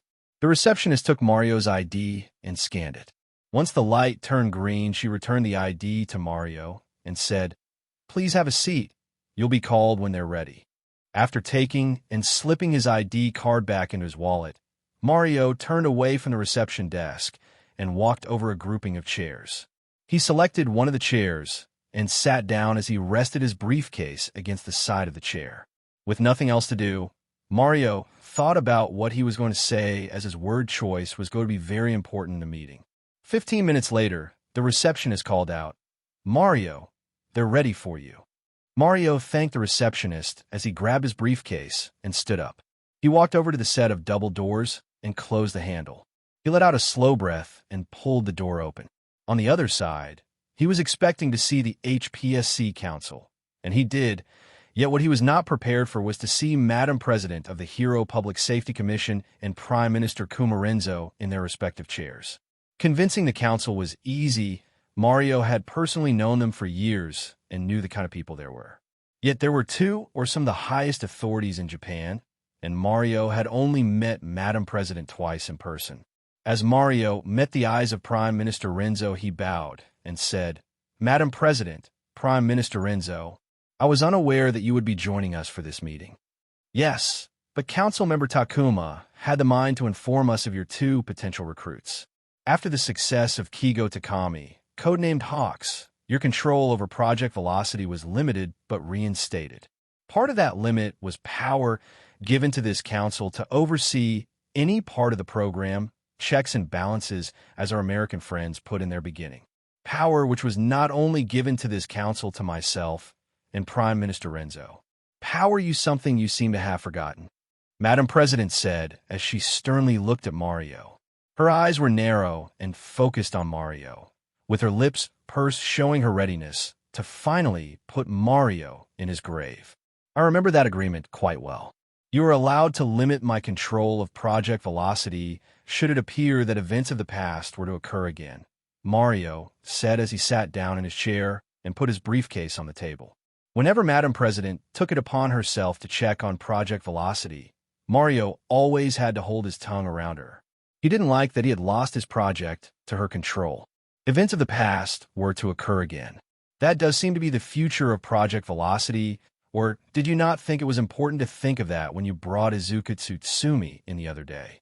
Madam President said. That was merely a power assessment. Inko Midoriya calling in a favor for her son. Nothing beyond old friends. Mario said, do you honestly believe that we would believe that? It's clear that you want to bring Izuku Tsutsumi into Project Velocity. We all know the possible future that comes from that. Or are you too blind by correcting your past mistakes to see that? Madam President said, and Mario began to speak, but he was cut off. We know you are watering the idea of using Kana Tsutsumi's children, Izuku Midoriya.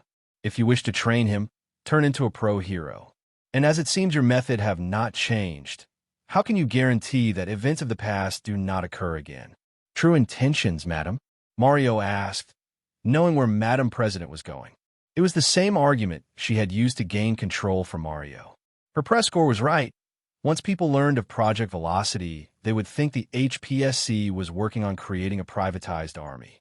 However, Mario never thought that way of thinking could come from someone within the HPSC. Was your original plan for Project Velocity not to train future heroes from a young age to become war dogs for the Hero Public Safety Commission? Madam President asked as she drew out a folder. Mario recognized his original proposal plan from when he was trying to get Project Velocity sanctioned. Mario looked at the folder, then he reached into his pocket and pulled out his keys. He tossed them onto the table, making sure the flash drive keychain was one on top. I never used that terminology, something I remind myself weekly. I used the flash drive as needed to remind myself what Project Velocity was designed to be. Its purpose was to train pro heroes that were upheld to the quality wanted and needed by the Hero Public Safety Commission. Something that, and I know I don't stand alone in this, many pro heroes are lacking in. A politician's way of saying war dogs, and isn't that what you got? Lady Nagant, skills given her to make her obedient to the HPSC. She didn't question her orders, the wrong kind of soldier. I would call that a war dog, an obedient one at that. Yet eventually her humanity caught up in the end, and because of that she killed my predecessor. Madam President said, a small smirk appearing on her face. She was playing it perfectly to make it seem that Project Velocity just needed to be disbanded. That was what she had been trying to do from the beginning, as she had her program to train young heroes. It would never get off the ground as long as Project Velocity was still around. Madam President, are you insinuating that this council is corrupt and ordering Lady Nagant to kill others in cold blood without anything more than personal agendas? Mario asked. He would not have Project Velocity, a program that was nothing more than a program to help teach and train young kids with powerful quirks how to become heroes, name be dragged through the mud. Yet the thought of a military-style army could be formed from the idea of Project Velocity, but that was never the true purpose of the program. I'm not insinuating anything of the sort, Mr. Mario. Madam President said, her voice becoming stern. She had a chance to finally knock Mario's legs out from under him, and she would not be losing this time. Project Velocity should be nothing more than a stepping stone for her program and her career. Madam President and Mario looked at each other until Prime Minister Renzo cleared his throat. Everyone immediately looked at him as he adjusted his collar. Madam President, I am aware of how hard you have voted to terminate Fumiko Mario's position over Project Velocity. You believe he was the sole reason the program failed in its first trial. Yet as I have reviewed the history of this program, I have found Mr. Mario was not the sole issue with the program.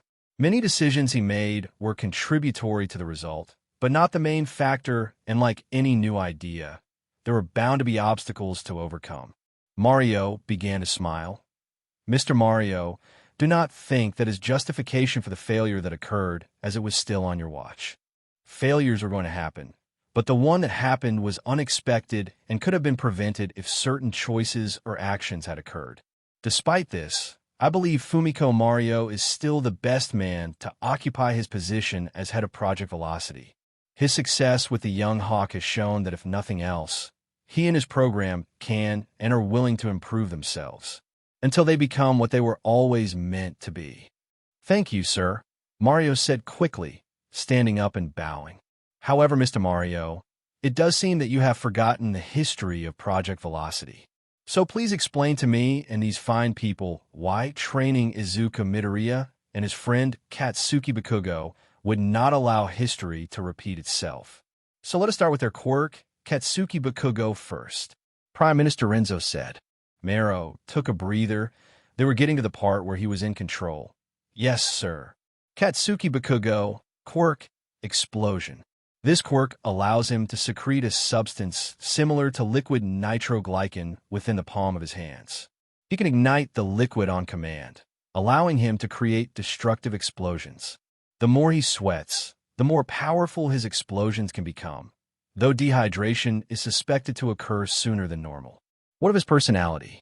In the video footage, he acted straightforward. Prime Minister Renzo commented, as Bakugo was quick to show off his quirk and act smug about it. He's a hard-headed kid, I will admit to that, but his heart is in the right place. He believes he could be the next #1 hero, better than All Might, and he has the drive to back that up. In the short time since he has gained his quirk, his understanding and control over the fundamentals of his quirk is beyond that of a middle school student. He's to the point where he understands how the positioning and formation of his hands can affect his quirk.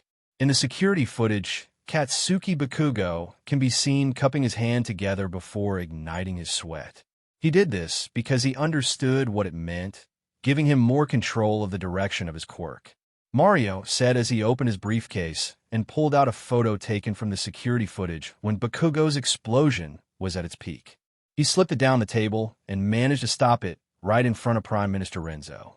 Prime Minister Renzo grabbed the photo and turned it around to look at it. With training from Project Velocity, I believe that one day he may begin to use his quirk to gain spatial advantage. Using a series of explosions to get him to hover in the air, each in turn could allow him to attack from any angle. More of an endeavor than an All Might, Madam President said. Dislike for the #20 hero was common among the HPSC, even the bottom of the totem pole workers. All his activities and battles created a lot of paperwork for them to do.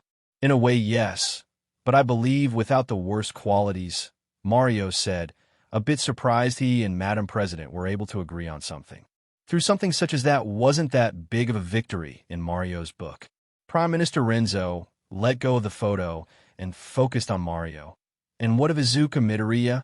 He is the main concern for this council. As we have seen in the past what can occur. Lady Nagant was a powerful and skilled hero. So what words do you have to convince us that you should be allowed to train him to become a pro hero? Prime Minister Renzo said. Thank you, Prime Minister Renzo. Izuku Midoriya has the same quirk as his mother rifle. When using his quirk, Midoriya's forearm and hand transform into the barrel and body of a long-range rifle. This allows him to shoot bullets weaved from his hair at long distances. Instead of inserting ammunition through his hand, Midoriya does so through a small hole on his forearm. His ammo count and range are unknown at the moment. And for his personality, I can explain it all in a few words. Izuku Midoriya does not know who he is, Mario said. Through this training, Izuku was going to be a good showing of nature versus nurture.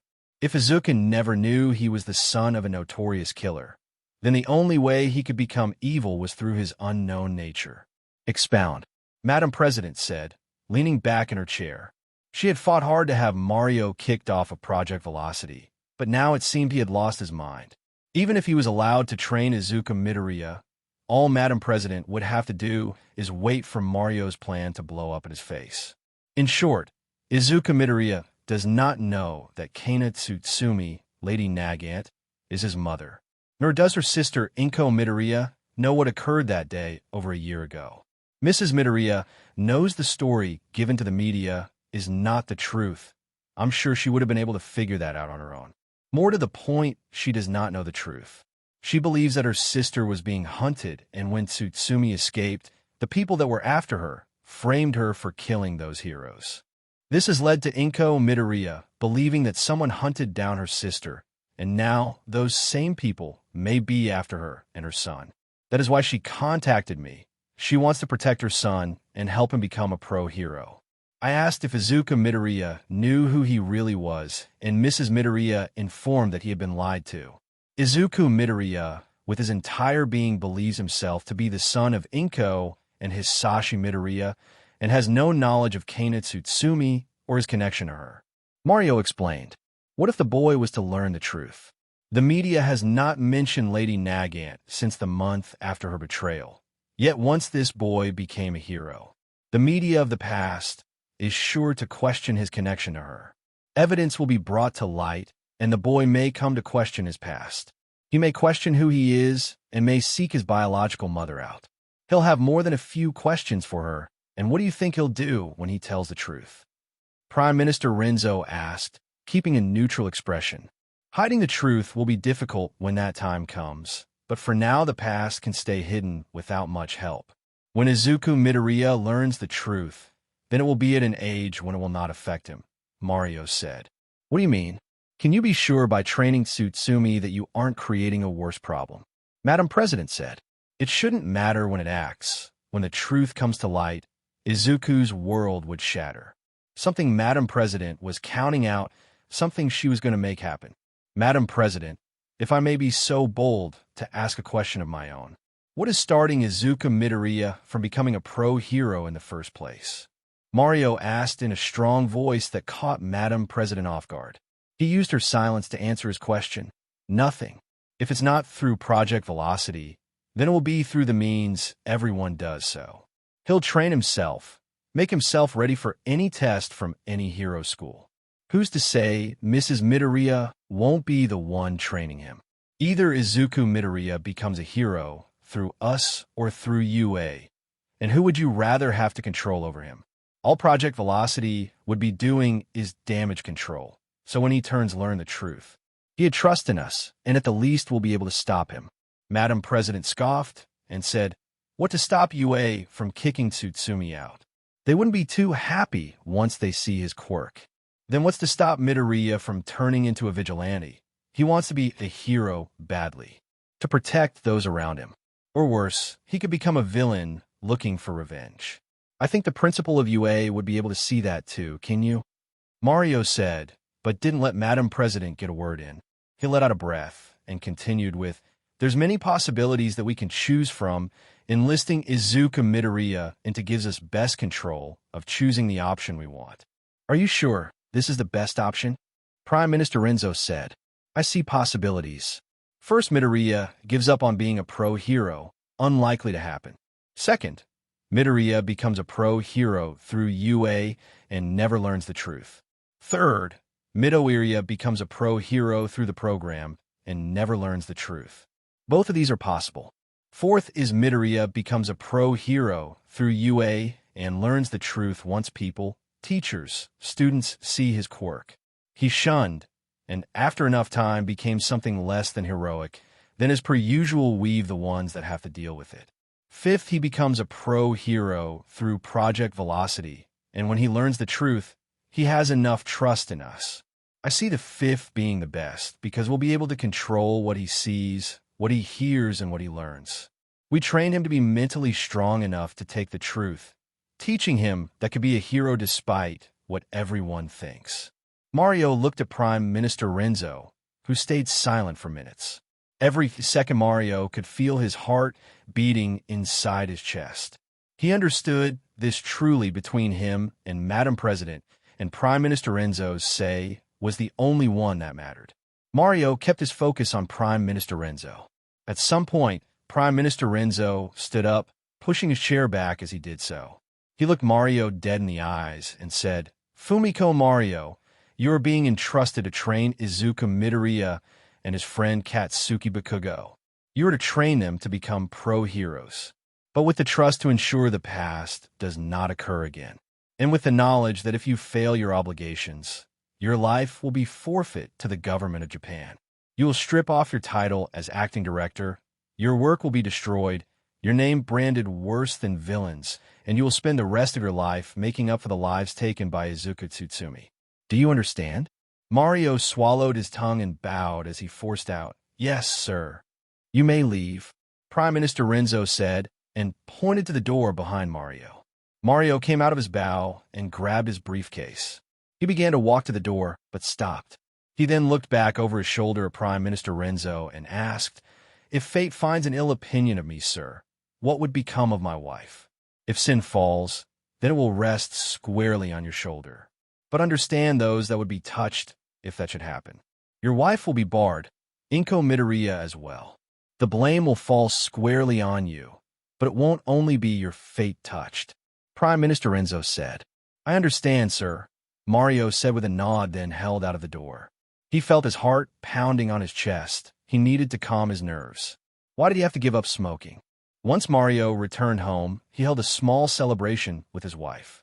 While his wife was always supportive of her husband's antics, she did have some concerns over Izuku being the son of Lady Nagant. But she had also watched the girls growing up. She had a soft spot for them. She did prefer Inko, but Mrs. Mario was happy with how much Kana wanted to protect her younger sister. Mario promised that she would be able to meet the boys as well, but it won't be for some time. The following Sunday was the start of everything. Izuku and Bakugo were brought back to the training facility, along with Inko and Mitsuki. Once in the building, they rode the elevator up to the 5th floor, where they found Mario waiting for them. When they walked out of the elevator, he turned away from an overturned whiteboard and looked at them, putting a smile on for them. "Good afternoon, and good news, the council has approved the training of Izuku Midoriya and Katsuki Bakugo. Today will be day 1 of their training to become pro heroes.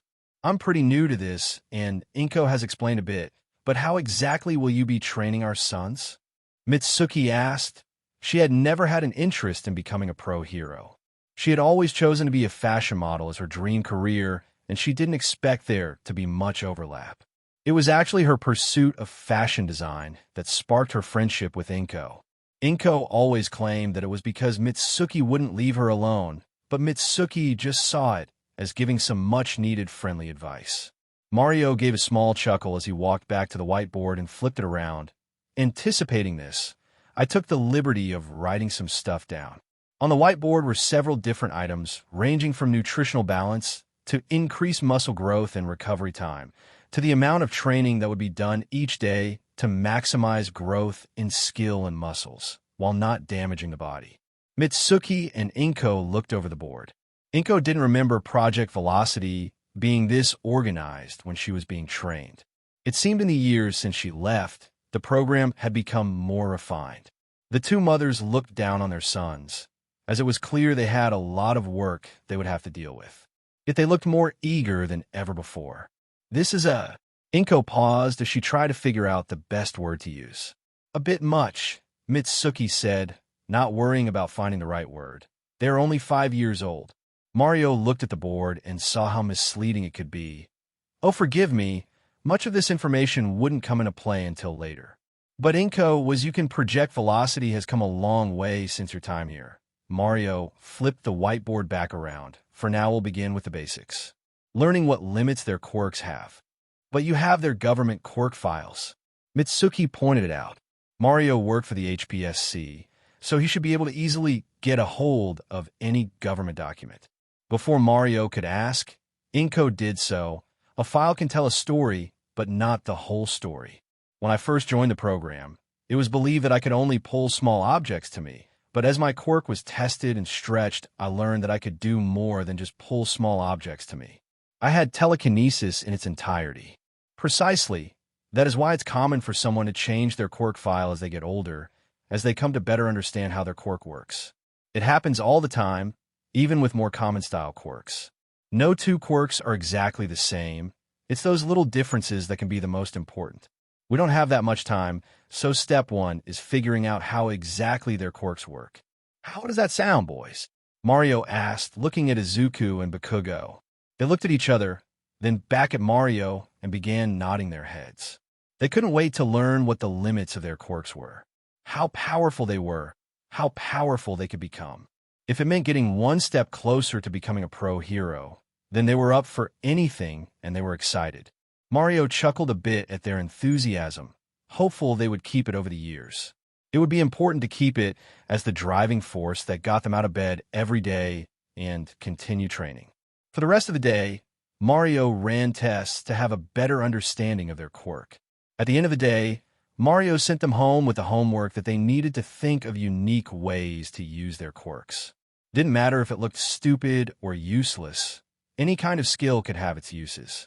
Over the next month, Mario trained with the boys and the range of their quirks. Izuku learned the range of his quirk was a mere 200 meters, but through training and practice, he was able to slowly increase that range and his accuracy. He was able to place nearly every shot into the center of the target, something he always smiled at no matter how often he got a bullseye. Bakugo focused on his quirk recoiling on his body and how he could use the momentum generated by his explosion to move around his enemy and attack from different angles. They often came home Sunday evenings exhausted, and this caused their mother to believe their schoolwork would suffer. But every Monday, they were up out of bed and eager to go to school. The boy paid attention in class and was the top student, earning the highest scores in each of their classes, especially P. Their education grew so quickly they were easily months ahead of their fellow classmates. So part of training became further their education. Yet no matter how hard the week was or how long it felt, on Saturday morning the two of them were as excited as ever to train. In the coming year, as the two practiced with their quirks, they gained a strong fundamental understanding of their quirks. By the time of his 6th birthday, Izuku was able to increase his range to 300 meters and learned that he could hold a total of 60 bullets, and he could hold them for 2 weeks before they disappeared and needed to be replaced. On the other hand, Bakugo learned that while his quirk was mainly in his hands, if he focused long enough, he could get a smaller explosion to form around his body. With every new skill they learned, they practiced and trained until they had perfected it. By the time they were 7, they had skills that most first-year hero students didn't. But that didn't stop them, as Izuku and Bakugo would spend evenings together thinking of new ways to use their quirk. Many ideas were found to be just impossible, while there were a few that would have to wait until their bodies and quirks were stronger. This irked Takami a bit, using younger kids easily matching up to his skill levels. He refused to be beaten by some brats. Though that didn't diminish his friendship with them, he enjoyed hanging out with them, even coming over to either of their houses for dinner often. Their time together was mostly spent training under the program. They tried to get together outside of training. Once Mario was sure the two of them had an adequate handle on their quirk, he moved them onto the skill part of training, martial arts, it being decided that karate and judo would best suit them, then beginning bukijutsu once Mitsuki and Inko were comfortable with their son handling weapons. It was 2 weeks after Izuku's 7th birthday, and it was Mitsuki's train to drive them in. And, as Mario had called the previous night telling them he had a surprise for them, Izuku and Kago were very eager to arrive. Once Mitsuki parked the car and unlocked the doors, Bakugo and Izuku rushed out of the car. Mitsuki cursed a bit as she fumbled to get out of the car and had to run after them, all the way screaming, "Wait, you like maggot? Stress doesn't look good on me." Mitsuki managed to catch up to them as they ran through the front doors. However, she wasn't able to catch her breath until they got into the elevator. She shot a glare at the two of them as she was doubling over and breathing heavily. Mitsuki was in good shape. She had to be a fashion model, but there was a difference between a fashion model and a professional athlete. Mitsuki was still catching her breath as the elevator arrived on the 5th floor and Izuku and Bakugo rushed out. They found Mario waiting for them, his kind smile very evident. And behind him were 2 people dressed in martial arts attire, both having black belts tied around their waists. The gentleman on Mario's right was of a large frame and tall stature. He held a narrow look on the boys, as he had his hands folded against his chest. His black hair was cut to right above his shoulder and slicked back so as not to impede his vision. He had a weathered look, with a scar that started under his left ear, followed back his jawline, and ended at his chin. He looked over the 2 boys, their strength evident in their tiny frames. The woman on Mario's left was of a shorter stature and smaller frame. but she didn't look less immediate. Her blonde hair was braided behind her head and went down to her waist. Her piercing green eyes made it feel as if her stare was going straight through Izuku and Bakugo. She gave an animalistic smile that she knew put her coworkers on edge. She was going to enjoy seeing what the two were made of. And while the man was barefoot and had no gloves, the woman had a pair of fingerless gloves and socks on. Good morning, boys. I'm glad to see you are as eager to train as ever. Today I would like you to meet your new instructors. Sensei Hakaku and Sensei Haidamu are hero public safety workers, but they are masters of the art of karate and judo, and they have agreed to train you too. You will train with your respective sensei, and then every 2 weeks you will switch and train with the other sensei. And when they agree you have the basics down, you will be trained on how to use your new skills in tandem with your quirks. Any questions? Mario asked, and when neither of the young boys spoke up, he continued with, For now, Midoriya, you're with Sensei Haidamu. Bakugo, you're with Sensei Hakaku. The two boys looked over their new mentors and then bowed, yelling, Thank you for teaching us. Dismissed. Your new uniforms are in the changing rooms, Mario said, waving the boys off to get changed. While the boys disappeared to change, Sensei Hakaku leaned over to Sensei Haidamu and whispered. Mario undersold how eager they would be towards being trained. I could feel my frozen heart being thawed from their smiles.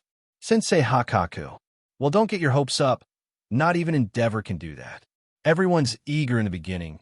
They all eventually break, and then the real training begins. Sensei Haidamu said in a downtrodden voice as she shook her head. The boys returned shortly after, wearing martial arts attire that Mario had set aside for them. Sensei Haidamu looked at Izuku and said, All right, Dai Job. Looks like you're with me for the next 2 weeks. Come with me. Izuku bowed, then followed Sensei Haidamu to a different area of the floor where some padded floor mats were waiting for them. Izuku looked them over, then turned to Sensei Kuma to ask a question. How are we going to begin? He was interrupted as he saw a fist getting close to his face. Yet before the attack could connect, he jumped back and landed on his hands as if to springboard himself further away from Sensei Haidamu. However, he didn't. He just put his feet back on the ground and began to stand. Yet those few seconds, Sensei Haidamu used her speed to get in close. Just as Izuku was straightening her back, Sensei Haidamu dropped down and swept Izuku's feet out from under him. It took Izuku and gravity to realize his feet were no longer under him. Just as Izuku realized he was no longer standing, his head hit the pads. If it wasn't for the pads, he would have likely been knocked unconscious. Sloppy and lazy. Mario told us you have some close quarters training, but obviously you're still a novice. You need to train those skills until they become second nature. Until you can act as such without having to think about it, where you would have reacted towards my follow-up attack and not currently be on the floor.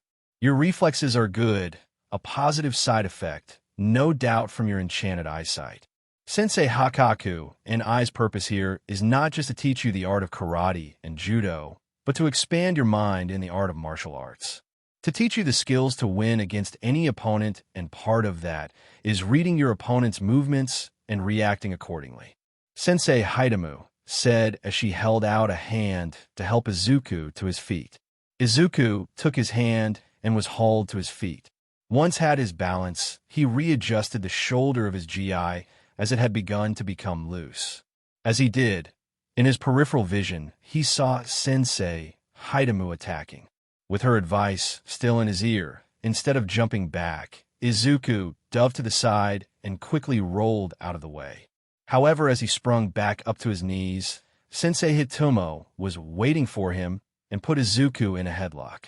You were quicker and more effective this time, but a well-trained opponent knows the same move won't work twice.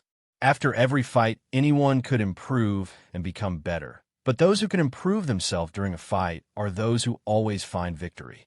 Sensei Haidamu said as she increased the pressure on Izuku's neck.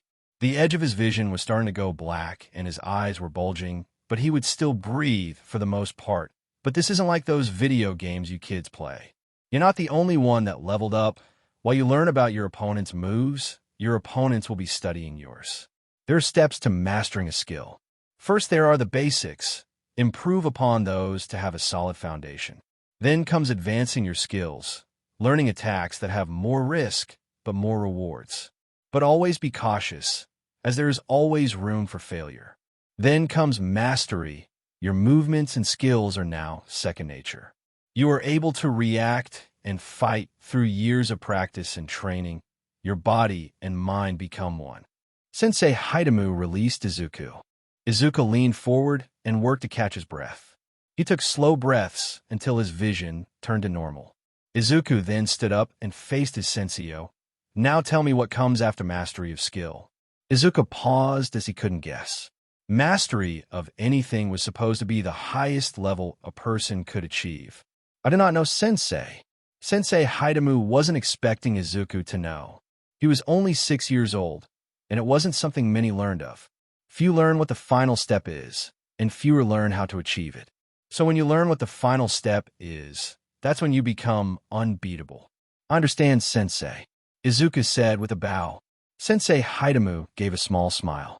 Before she retired from being a judo instructor and became a worker for the Hero Public Safety Commission, she had seen many people come into her dojo, all eager to learn how to fight, yet the longest she had seen someone stay as eager as they were when they first walked in was 1 week.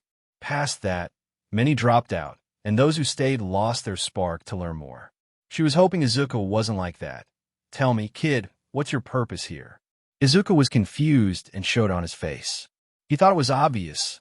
Aren't I here to train in judo and karate? He didn't know that this morning, but that was what he was doing here. Sensei Hidamu laughed and said, You really are an innocent kid, Dai Job. Why are you here? What force drove you to get out of bed and made you come here to suffer through training that would make most grown adults cry? Izuku thought about it for a second, still confused, and then he understood what his new sensei was asking. I want to be a hero, to be able to rescue others with a smile on my face, as All Might does every day. Sensei Hidamu looked Izuku in the eyes. Izuku believed in the purpose he had just stated, but under the stare he was getting he began to wonder if that was the wrong answer. No, it was the right answer. It was if he understood what it meant. Everyone said they wanted to be liked by All Might. He became the most popular hero. But what did it mean to be All Might? What skills would Izuku have to learn? What kind of training would be needed? And what practice would he have to learn to fight while always having a smile on his face? Fanboy, aren't you? So is the rest of the world, kid. You say those words, but you are here to prove them. So let's start with the basics. Sensei Hidamu said, holding out her hand in a handshake gesture. Izuku reached forwards to shake Sensei Hidamu's hand. However, Sensei Hidamu grabbed Izuku's wrist. Before Izuku knew what was happening, he was lifted above her shoulder and slammed him into the ground. Izuku tried to take a breath, but Sensei Hidamu was quick to wrap Izuku's arm with her legs and then cut off Izuku's airway with her ankles. And step 1 to learning is learning how it feels to be put into lock. You want to do it properly, you need to know how it feels to be on the receiving end. Feel how your body becomes locked and is now no longer able to move on its own. The force of your opponents becoming an immovable wall that you have little chance of pushing back.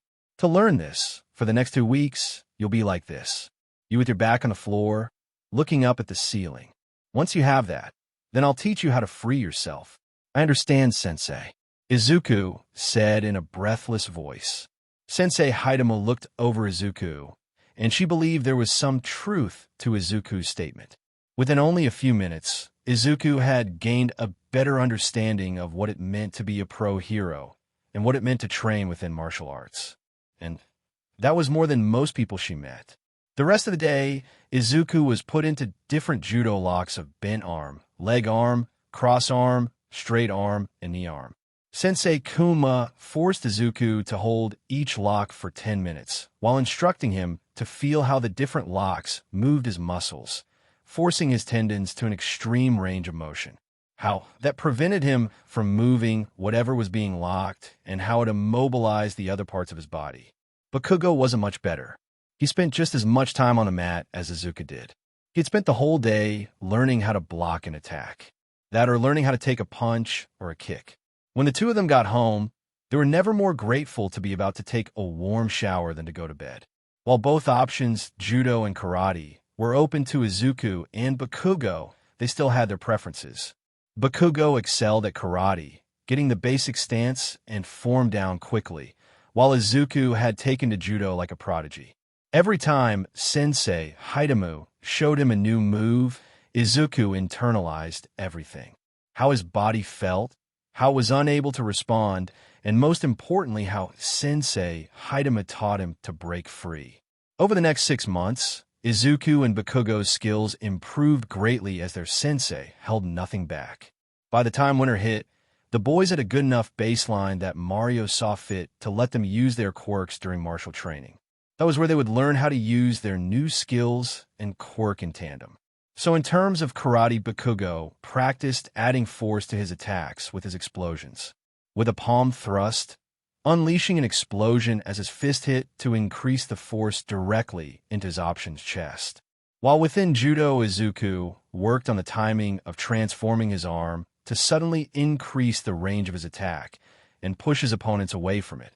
On the side, Izuku learned how to create better leverage with his elongated arm to either break out of a hold or to better immobilize his opponents without having to use much strength.